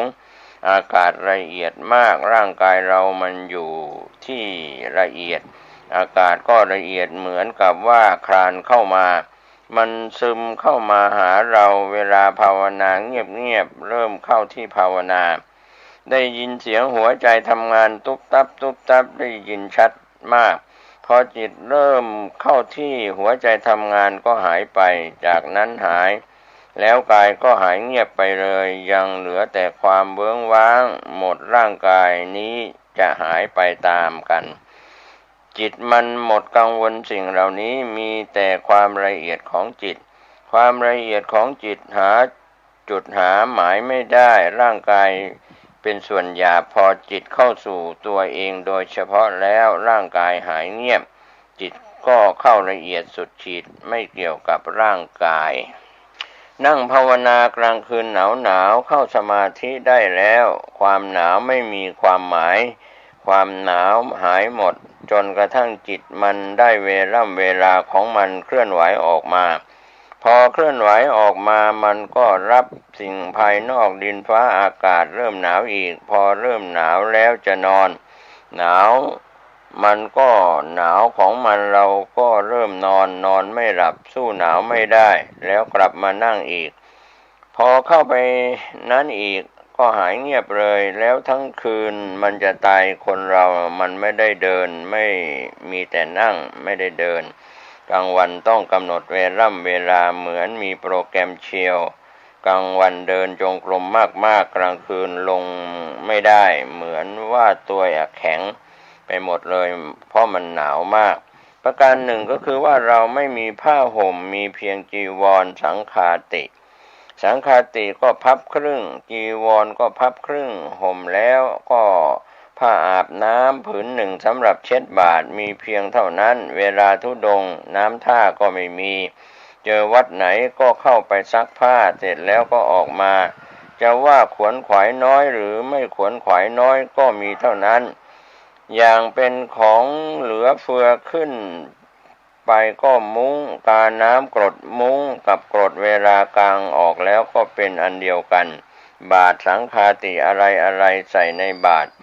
ไม้ขีดไฟใส่ในบาตรมีเท่านั้นเสร็จแล้วพอดีสะพายเลยพระกรรมฐานท่านจึงไปง่ายท่านไม่มีของพรุงพรังไปง่ายมุ้งกาน้ำบาตรก็ไม่เห็นมีอะไรถ้าว่าไม้ขีดไฟก็กล่องหนึ่งเท่านั้นอยู่ในนั้น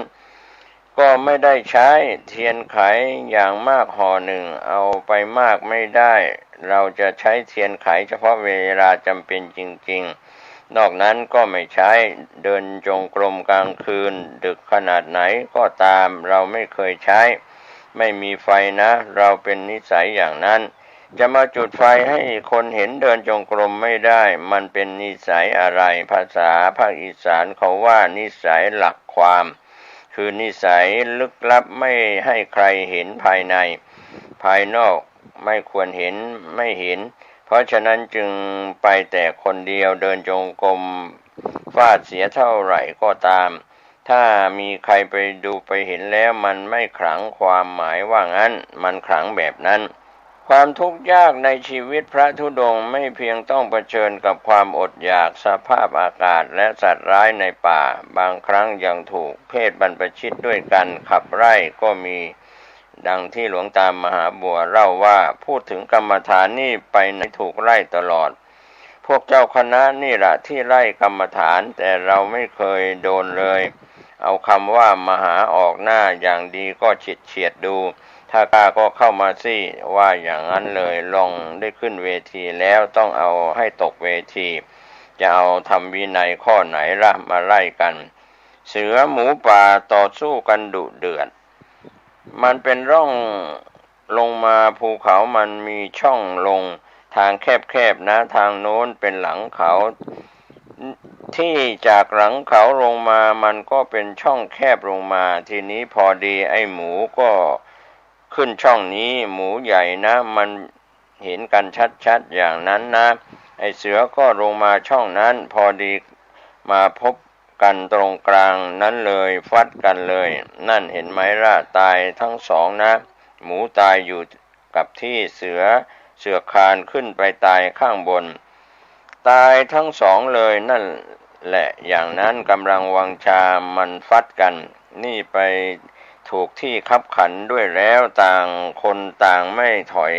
กันสู้กันเลยก็เป็นเรื่องที่สุดท้ายก็ตายทั้งสองเลยทั้งหมูทั้งเสือหมูก็ตายอยู่กับที่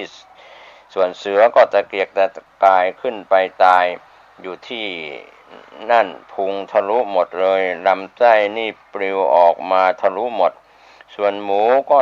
ตามเนื้อตามตัวแหลกหมดเสือกัดไอ้เสือก็พุงทะลุหมดหมูดับมันทำอย่างนี้นะหมูมันทำอย่างนี้สมมุติว่ามันดันอย่างนี้ไม่ใช่ตกง่ายๆนะมันขวิดตลอดเลยนะนี่ก็ตายอย่างนั้นแหละมันไม่ถอยกันง่ายๆที่เสือกัดมันได้เฉพาะเวลามันเผลอถ้าเป็นหมูใหญ่หมูโทนอย่างนั้นเวลามันผ่านไปผ่านมาเราถึงฟังเสียงรู้หมูนี้รู้สึกว่าไม่ขยาดขั้นครามต่ออะไรเสียงดังโครมครามโครมครามโครมครามมาไม่ได้เก็บเสียงนะหมูป่าพวกหมูป่าเป็นฝูงก็มีเสียงดังเหมือนกันนะครับก็เป็นส่วนที่นำเล่าเรื่องของสัตว์ป่าที่หลวงตามหาบัวได้ไปพบไป